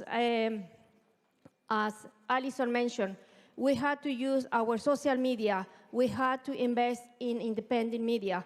Otherwise, we are going to carry on with the same narrative that they are full of lies. So the young people, they are really good on social media, and I think we need to start to find a new platform for independent media. Yes. Okay. Thank you. Florian, would you like to close the session for us as we abolish nuclear weapons? And maybe I can just end with what I started with, a quick show of hands, which maybe ties in well with what you just said. Who of you is on TikTok? Okay, not terribly many. I can tell you who is there, right? The right is on TikTok, and they are having a huge blast in getting their message out. So, of course, we need to create independent media and invest in structures and so on. But maybe there's something all of us can do ourselves and just talk about what we are concerned with, and that often starts more of a movement than a long 10-year strategy plan. Well, that's perfect. Thank you, because that leads straight in. Thank you very, very, very much. I was going to say after the session, but seeing as we're talking about it, one moment, seeing as we're talking about it, please share. Let's create a community. Use your Twitter, use your Instagram, use the hashtag handle, and let's continue these conversations from the questions that we're receiving from the audience. I'd like to thank very much all our session 2 speakers. Thank you very much, Jeremy. Thank you very much, Stefano. Thank you, Florian. And thank you so much, Maha.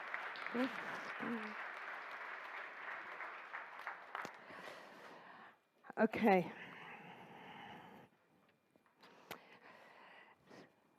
Right, I've already advertised that you please follow us on YouTube. We're going to upload the videos from this conference, and we'd like to create a platform which allows for open discussion of the issues that we're raising today.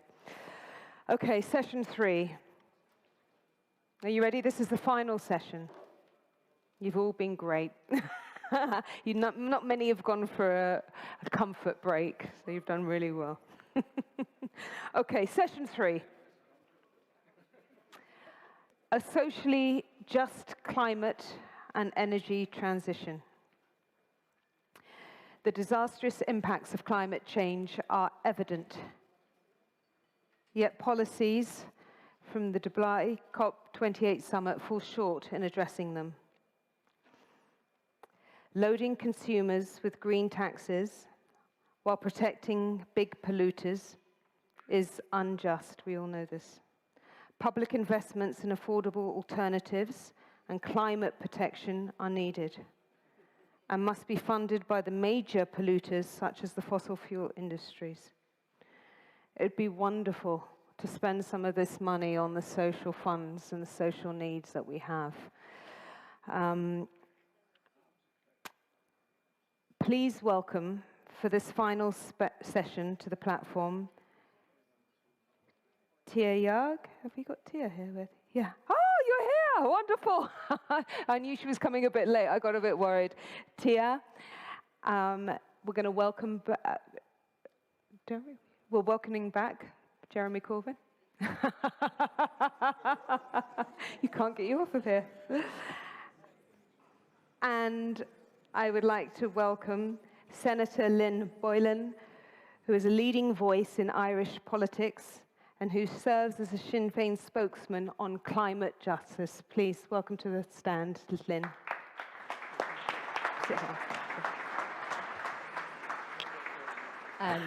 Thank you, and thank you for the invitation to speak today. And I know that the whole purpose of tonight is to be, a positive event and how the left can work collectively. But I hope you bear with me when I'm going to be a little bit provocative, just given the topic that we're discussing tonight.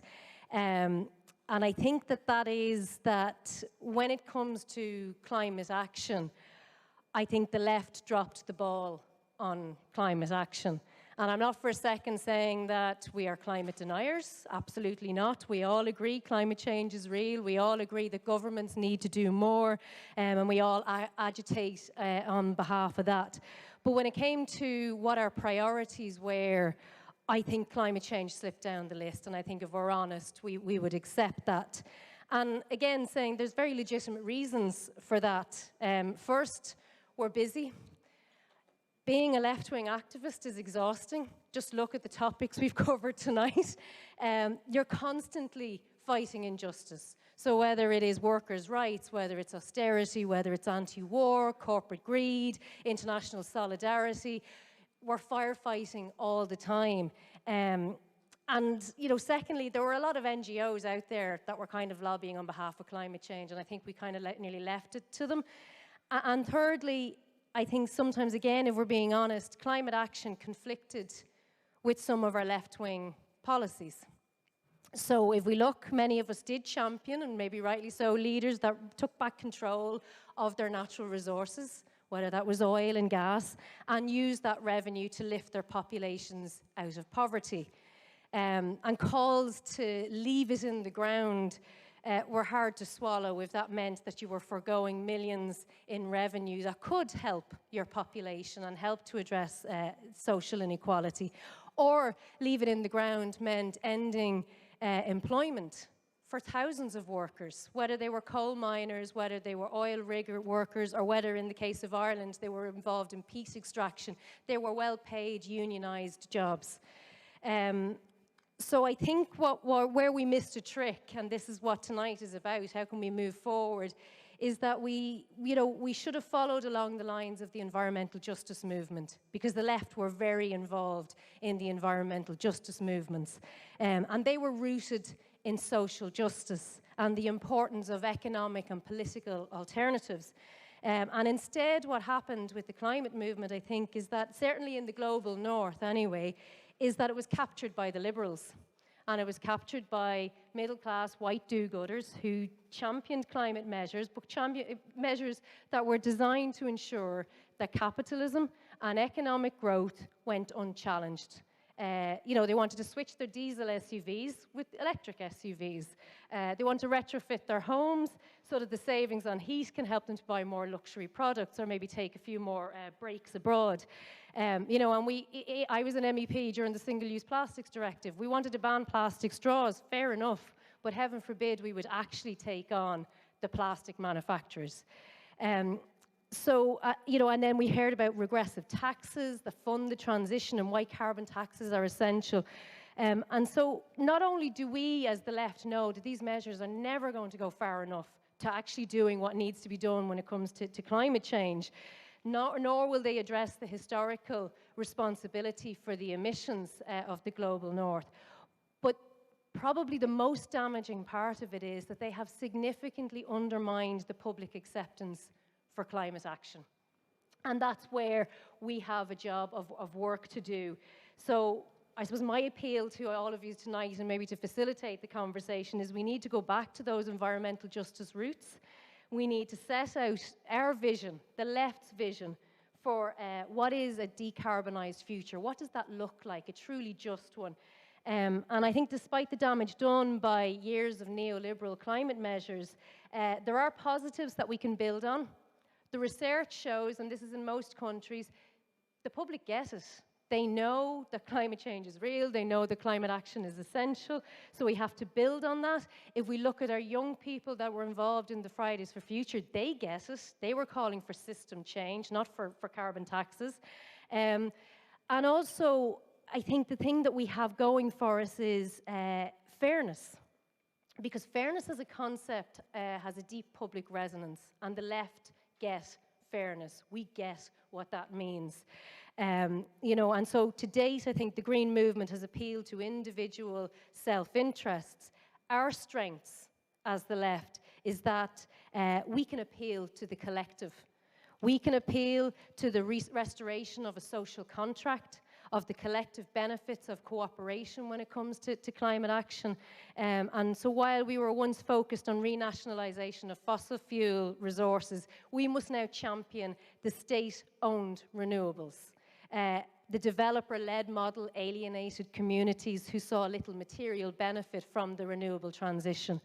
And likewise, we need to see reform of the energy markets. All of us in the EU know that the liberalisation of the energy markets has been a disaster, and a disaster for households. And we've seen that really acutely during the onset of the war in Ukraine.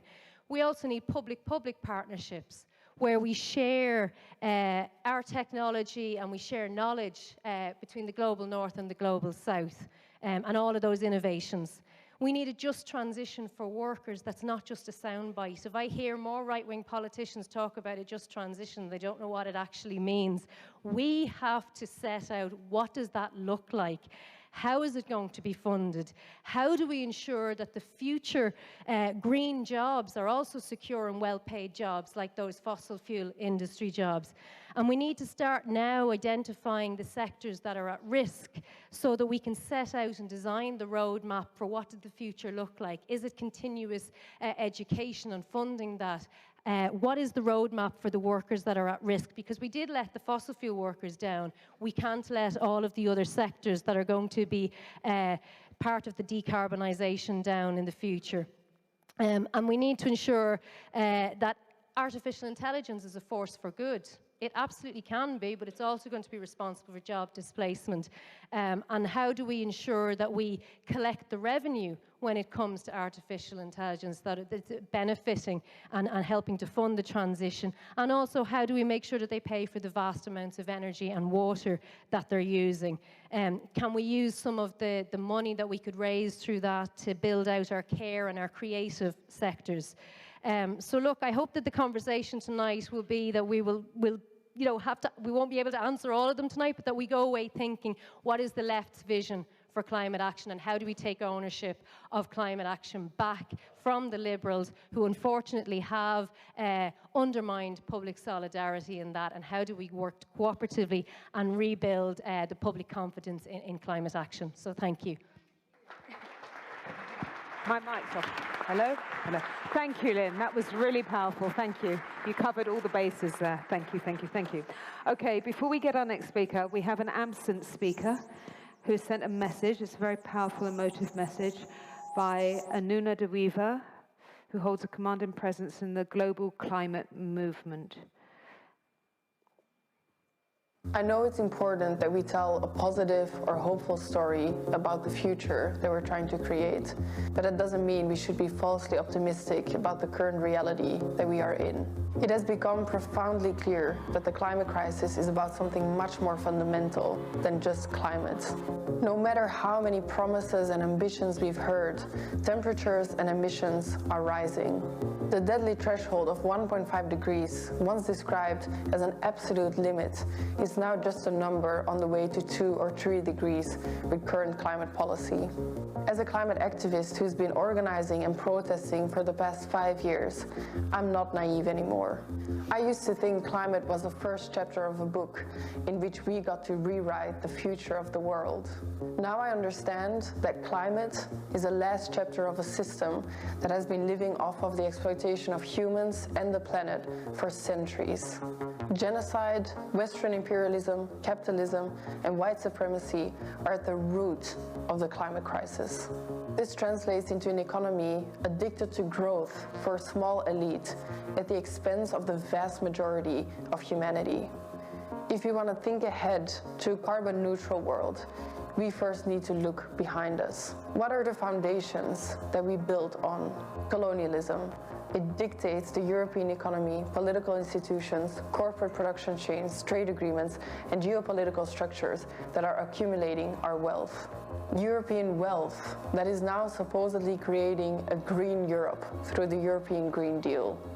While in reality, we export large portions of waste and emissions to other countries, creating sacrifice zones of entire regions that are completely devastated.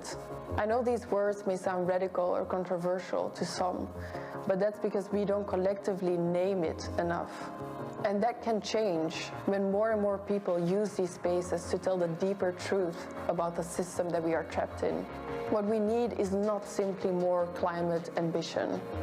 We need to get rid of a system that creates winners and losers, oppressed and oppressors. For the other activists here who are also part of the movement of movements, we have a real responsibility to expand our struggle and make real connections with other movements. There is currently a genocide happening against the Palestinian people with the support of Europe. Billions in profits for the oppressors, tens of thousands murdered of the oppressed.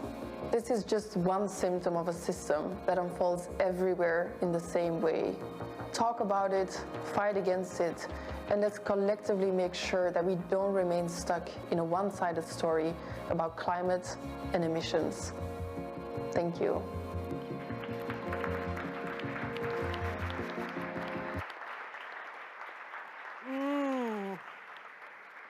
Very powerful and straight to the point.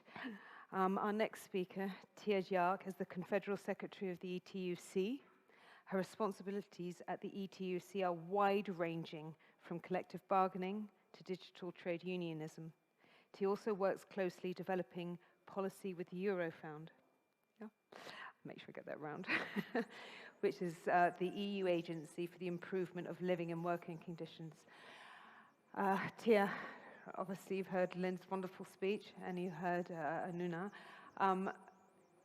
What I would like to is, how do we create a socially just climate and energy transition? Is this possible with the current state of affairs?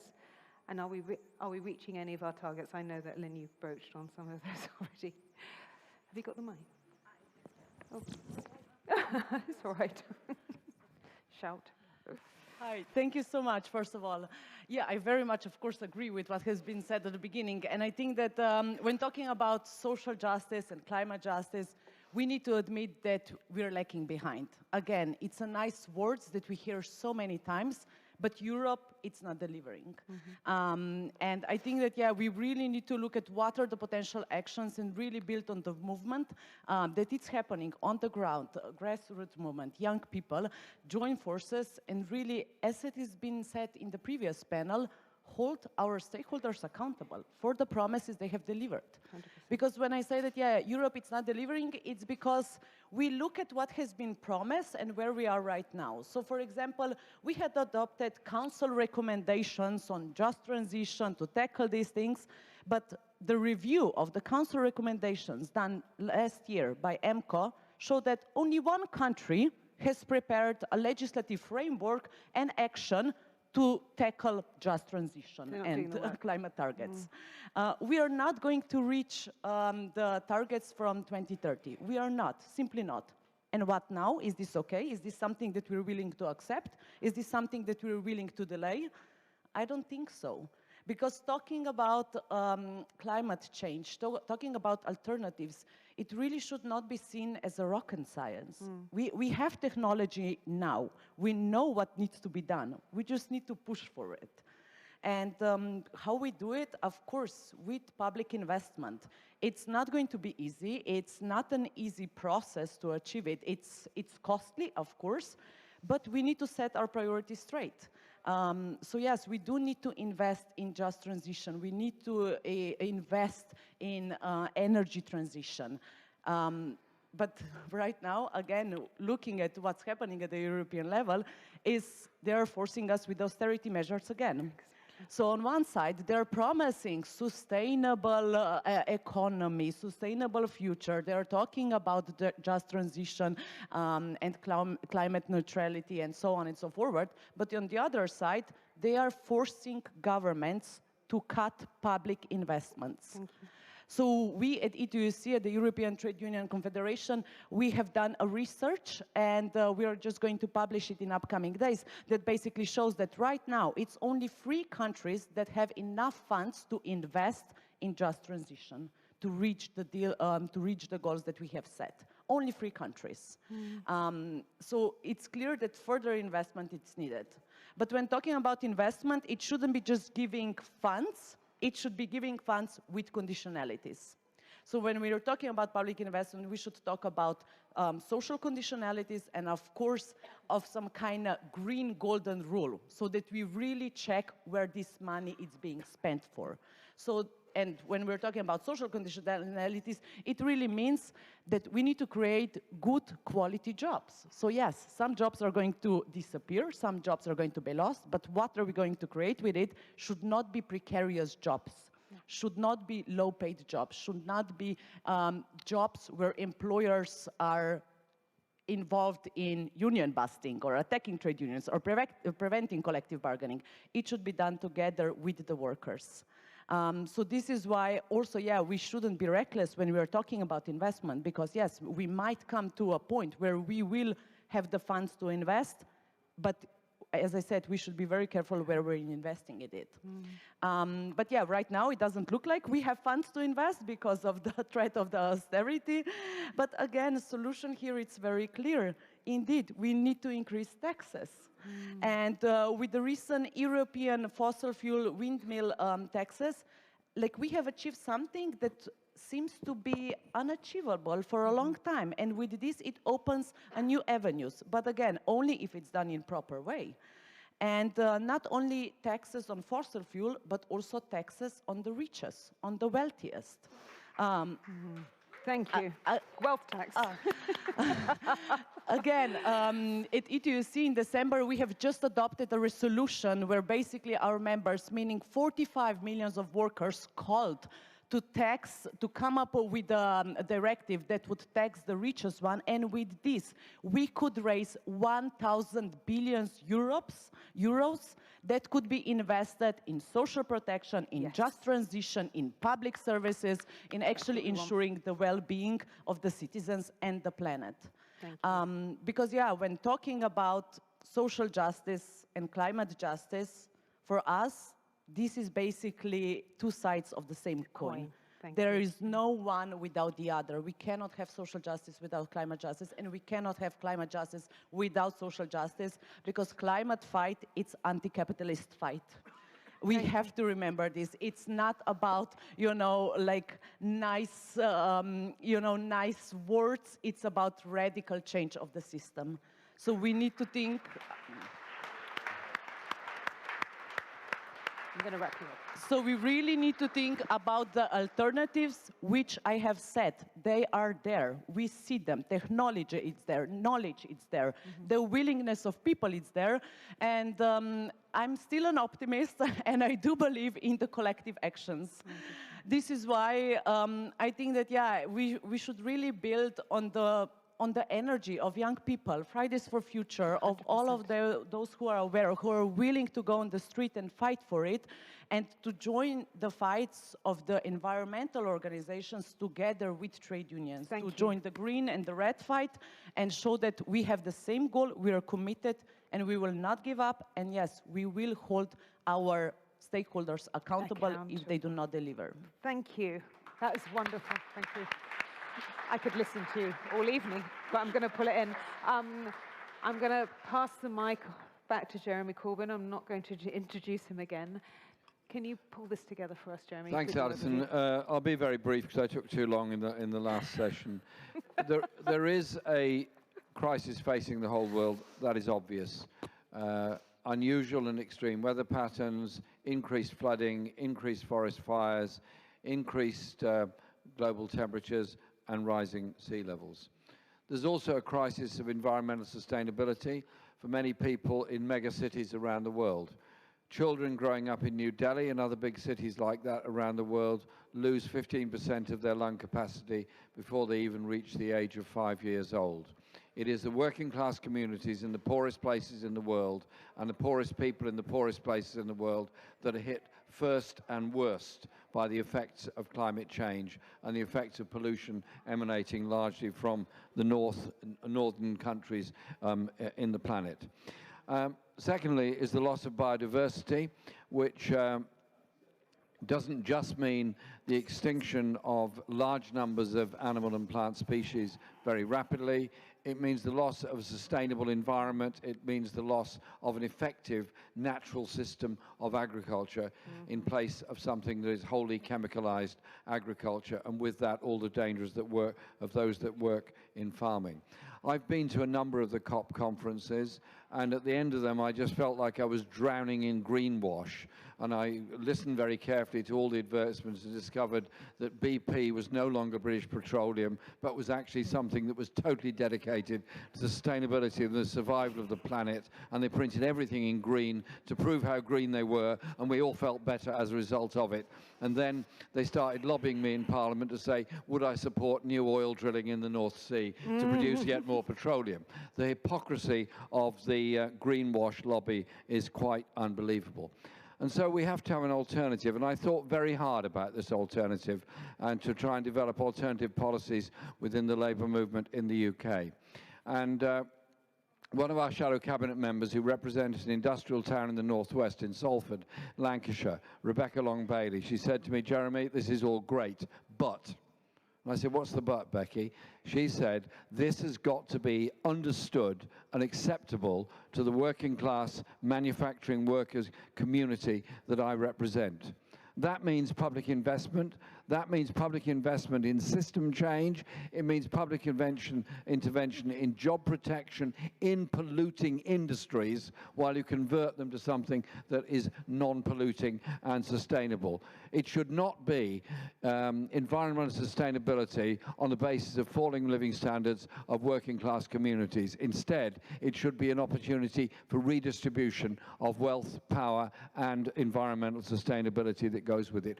Don't blame the workers that work in polluting industries. Blame a system that promotes polluting industries and do something to change it. We've suffered, I'll finish on this point.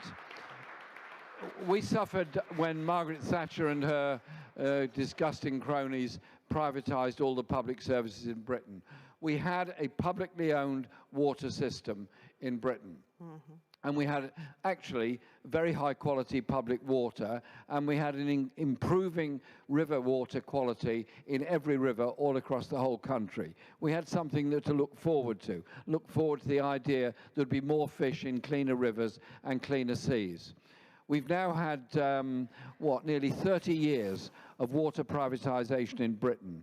You've probably all heard of the lake called Loch Ness in Scotland. It's the biggest deep water lake in Scotland, probably one of the biggest in Europe. It's absolutely enormous. The amount of water wasted by private water companies could fill Loch Ness several times over every year. They don't invest in pipe work. They don't invest in clean water. They don't invest in preventing sewage going in the rivers. They invest in borrowing money to pay dividends to shareholders in hedge funds housed in tax havens around the world.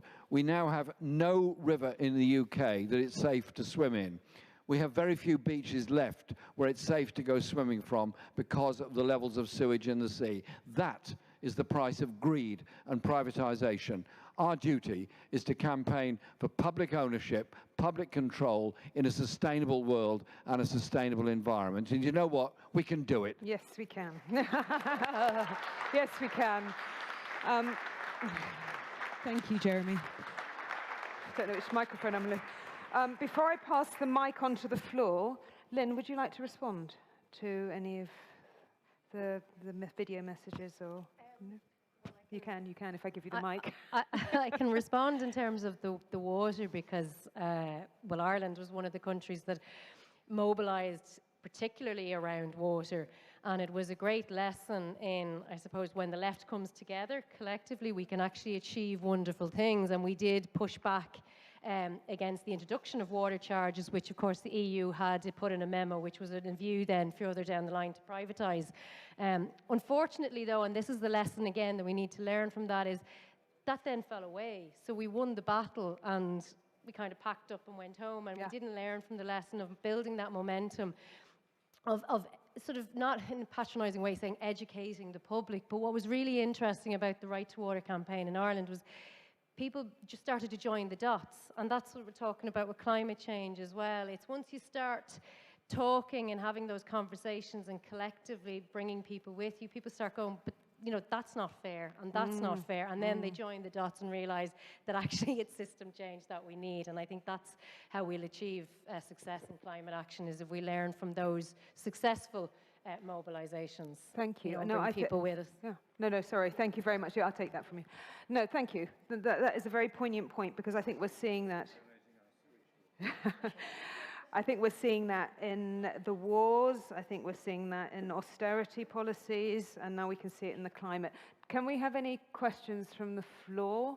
I've got 2 pre-selected questions on the screen, if you'd like to choose that, depending on what your English is like. Anybody?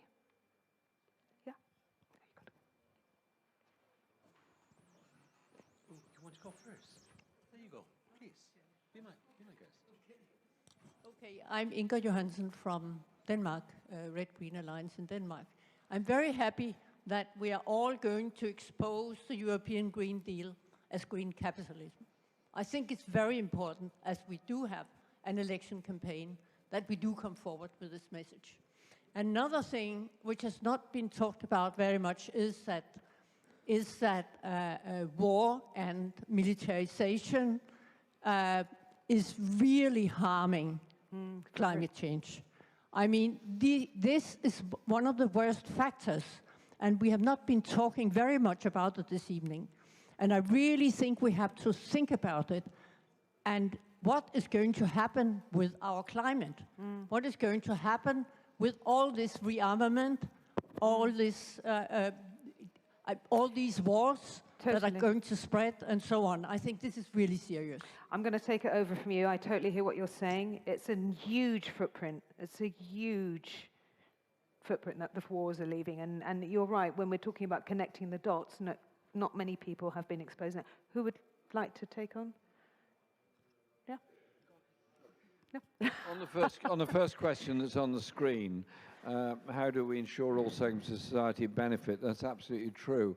I've had many discussions with trade unions representing people in polluting industries, in the armaments industry, and in the steel industry. And some of the arguments put forward are that can you guarantee us more jobs? Can you guarantee us more sustainability? And some of our unions have produced excellent documents to show that you can actually create a large number of jobs through energy sustainability, through the manufacture and maintenance of solar and wind systems, through investment in all kinds of technology to develop electricity from wave power and other things. And that is already happening all across Europe. We have to make sure that that's something that goes on much faster. I also grappled with the idea of what do you do about wind farms that are actually not necessarily totally popular within the communities. Everybody likes wind power as long as it's not next door to them, it's somewhere away. And we came up with the idea that every coastal community that has an offshore wind farm should benefit with 10% of all the income from the wind farm should go into social projects along the coastal communities that are often very poor and very forgotten communities. So there's immediate, obvious benefit to the local community of that kind of thing. And I think that's what we have to do. The other point you've raised, and a very good one, is that the measurement of climate change causes often leaves out the role of the military and leaves out the role of military conflict, which is absolutely massive, not just in its carbon emissions, but in its damage to the natural world and the environment, loss of biodiversity, and also all the resources that are taken up in the manufacture of these weapons that are themselves polluting and dangerous to the environment. So it is about sustainability, it is about production for need rather than profit. And once you win people over to an environmental argument, you win them over to all kinds of socialist arguments about how we organize our society. Do we produce for need or do we produce for greed? I think that's the alternative. Thank you. Yeah. Maybe to add a very practical example on the last point. So a couple of months ago, the European Commission adopted a new multi-annual financial framework, or the extension of it. And of course, the money, it's being spent for weapons, for military resources, and on the cost of the just transition. So even, you know, when we have the huge bucket of priorities, it's clear that, yes, we are basically financing wars instead of the just transition. And maybe, yeah, to the first point, indeed, I think what is crucial in the just transition, it's really the involvement of the community. Workers for decades have been reluctant to even talk about, you know, climate change and the loss of jobs because they were simply afraid, because they weren't understand it. And even now, sometimes when we go and talk with the miners, for example, it's very hard to explain them that, yes, the mine will have to be closed, because for many of those people and for those communities, this is their main identity, especially in rural areas. They identify themselves as those workers. The mines have produced or contributed a lot to the development of the community. They have been financing school, football clubs, cultural activities, everything. So I think that, yeah, like it's really our job to involve those communities and of course to provide space where they will have a say as well, when they will be consulted, where we can reassure them that yes, they will get better quality, better paid jobs. Of course, they might lose part of their identity, but yeah, it's part of the joint goals, I guess. And yeah, this is why we're also calling for a just transition directive, where we would actually ensure that just transition, it's a systematic approach for all of those communities where it needs to happen, and where we can ensure that all of the stakeholders are involved in those processes. Thank you, thank you. Have we got one more question? Yeah, one last question, and then I'm going to close up this session. Okay. Yeah, my last maybe question for this conference would be like, we see now the struggle of the workers, we see like the peace movement, like the manifestation against the war in Gaza, and then also like the youth who went to the streets for the climate justice. So how can we, as a left, in Europe, but also internationally, connect these strikes together to reunite and maybe for the European election go as one, but not like separately in these three fields? This would be maybe my question. Thank you. A nice, strong question to finish on. You would like to take it? So I just moved to Brussels last year, and this year, of course, I joined the demonstrations for 8th of March here in Brussels. So it was my first time joining the demonstrations here in Brussels, and as soon as I got there, I saw all of those young women on the street with amazing posters that were not only addressing gender issues, gender rights, women perspective, but they were talking about Gaza, they were talking about Palestine, they were talking about peace, they were talking about climate justice, they were talking about anti-racism, they were talking about every possible policy that it's progressive, that it's left policy. And I was surprised to see this because, yeah, like in Slovenia, I'm not sure we are there yet, but I think this is an excellent example connecting those dots and showing that anti-capitalist, feminist fight, it's basically the fight that should address also climate change, that should address peace, and basically anti-racism and all of the progressive ideas. So I think that it is possible, and indeed the European elections are a good opportunity for us to do so. Not only opportunity, but also a threat, because I'm afraid what's going to happen if we don't do it. So it's really about time for us to work together and be even more loud. Thank you. Thank you, Tia. I wanted to take off my T-shirt again, but I have to do it carefully, because this time, if you don't read English, it says peace and justice, okay? Peace and justice. Because what you've all broached on is that, oh, you want to do it again? I got this from a designer called Catherine Hamnett. Okay, she designs T-shirts for the women fighting for all our rights and peace. The fact is, this war not only kills people, it kills the environment. We have had some amazing speakers. Would any of you like to have a final word before I close? Very quick. Just to say, following Alison's free advertisement for the Peace and Justice Project, we've put together 5 simple points as a way of uniting people on the broadest of the left possible in the UK. 1, decent wages and a pay rise, at least at the level of inflation for all. Secondly, a Green New Deal dependent on public ownership of water and other energy producing and energy industries as well. Thirdly, affordable housing, control of the private rented sector, building of social housing. Fourthly, taxation to pay for public services such as health and education. And lastly, moving into foreign and international and peace policies, start by recognizing refugees are human beings, not enemies, and move on there to oppose the wars all around the world. And we're promoting all this at a conference next Saturday in London. It'll be online as well as a physical conference. If you want to join it online, you're very, very welcome. And just go onto our website. There's leaflets outside advertising it. Thank you. Okay, let's build our team and support each other and all the different initiatives that we've taken. Thank you very much. I'd like to thank our speakers from session 3. Lynn Boylan. Yes, it is.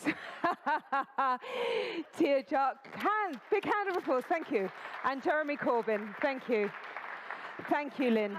Oh, no, you can stay if you like. You can stay. You're amazing. Thank you. Thank you, thank you. Okay.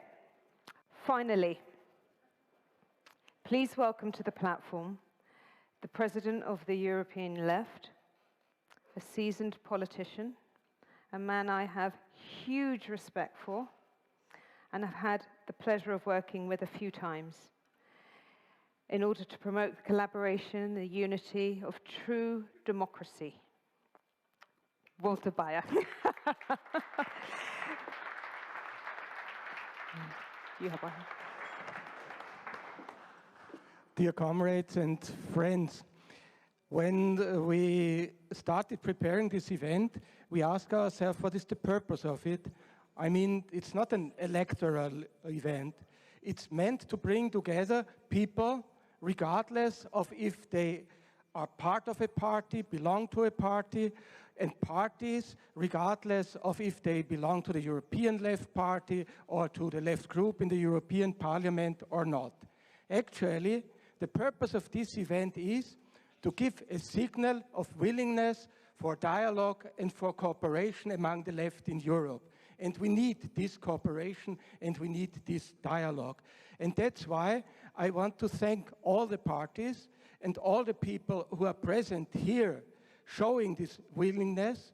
I want to thank particularly the Workers' Party of Belgium, AKEL and Levica, who joined forces with us.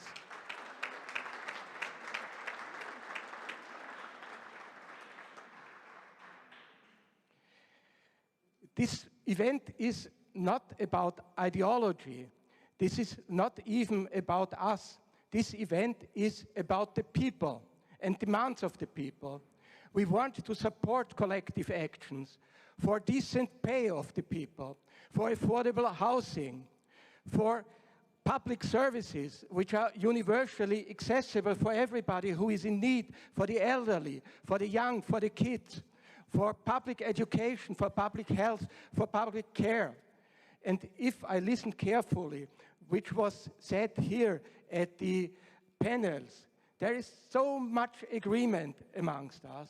So let's join forces to achieve all these necessary things which are needed for creating decent life for the people in Europe and in the world in general. The second remark which I would like to make concerns ecology. I fully agree with our comrade from Ireland who said it is a mistake to believe that the worry about the ecological situation in the world is the privilege of the educated middle classes. There can be only an ecological transition if it is carried out by the working people, by the farmers, by the women, and by the men who want to do this in social security and in social justice. And that's why the demand for a just transition directive forwarded by the E2EC is of such a central importance.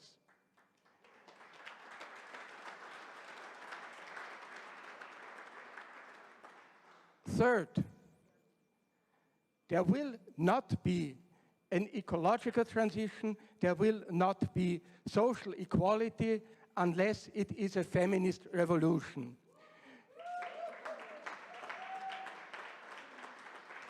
And that's why we support the fight of the women for equal pay, for protection of patriarchal violence, for equal chances for women and for everybody in education, in professional life, for being protected of rape through a general definition of rape in all the European Union applicable, for equal rights for everybody here in our continent.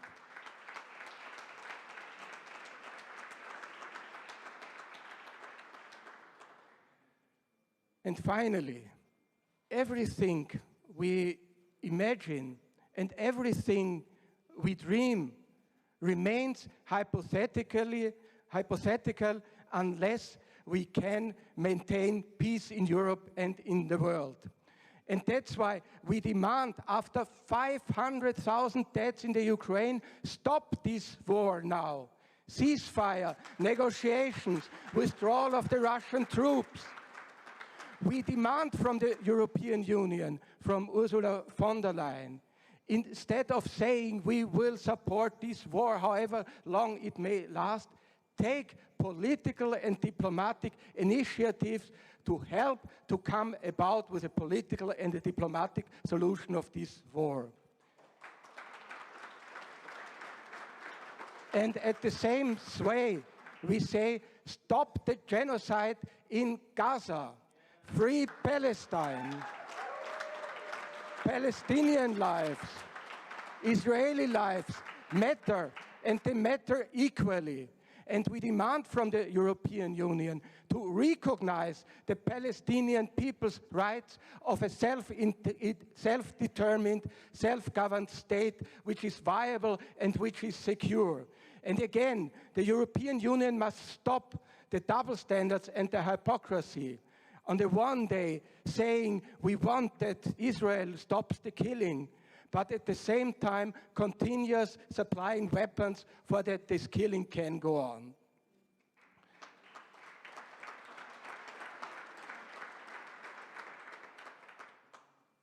And to wrap up, there is the serious threat of the rise of the far right. In 1/3 of the member states of the European Union, far-right parties are the strongest parties according to the polls. The European left, in the broadest sense, has the duty to be available for broad alliances with the trade unions, with the social movements, with everybody available to block the way of the far right to power. But in order to be credible, to be effective, the left in Europe must be united.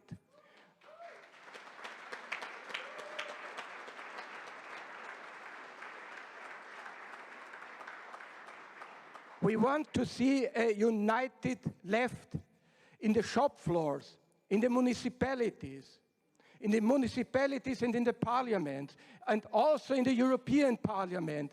We want to see a strong united left in the European Parliament after the forthcoming elections.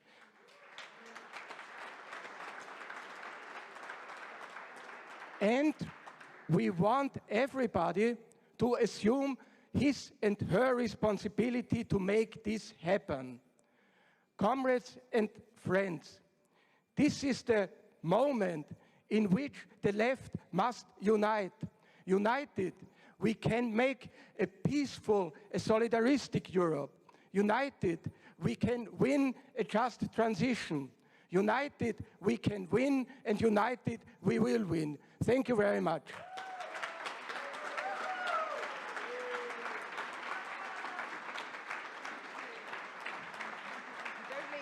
You're staying.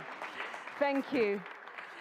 A very special thank you to Walter, thank you. And a very special thank you to our co-organisers. A huge thank you for all the hard work that has gone into this evening from some wonderful people I'm looking at now, people at the sound, people recording, people taking the registration, everybody, it's a collective. Okay, thank you. Thank you, thank you, thank you. Photos. I'd like to make one announcement where we can all come together. We've got the European Forum happening in November in Budapest. It would be wonderful, wonderful to see you all there, your children, your parents, your sisters, your brothers, bring everybody. Yeah, let's start to populate these special spaces that these wonderful people have created for us to come together.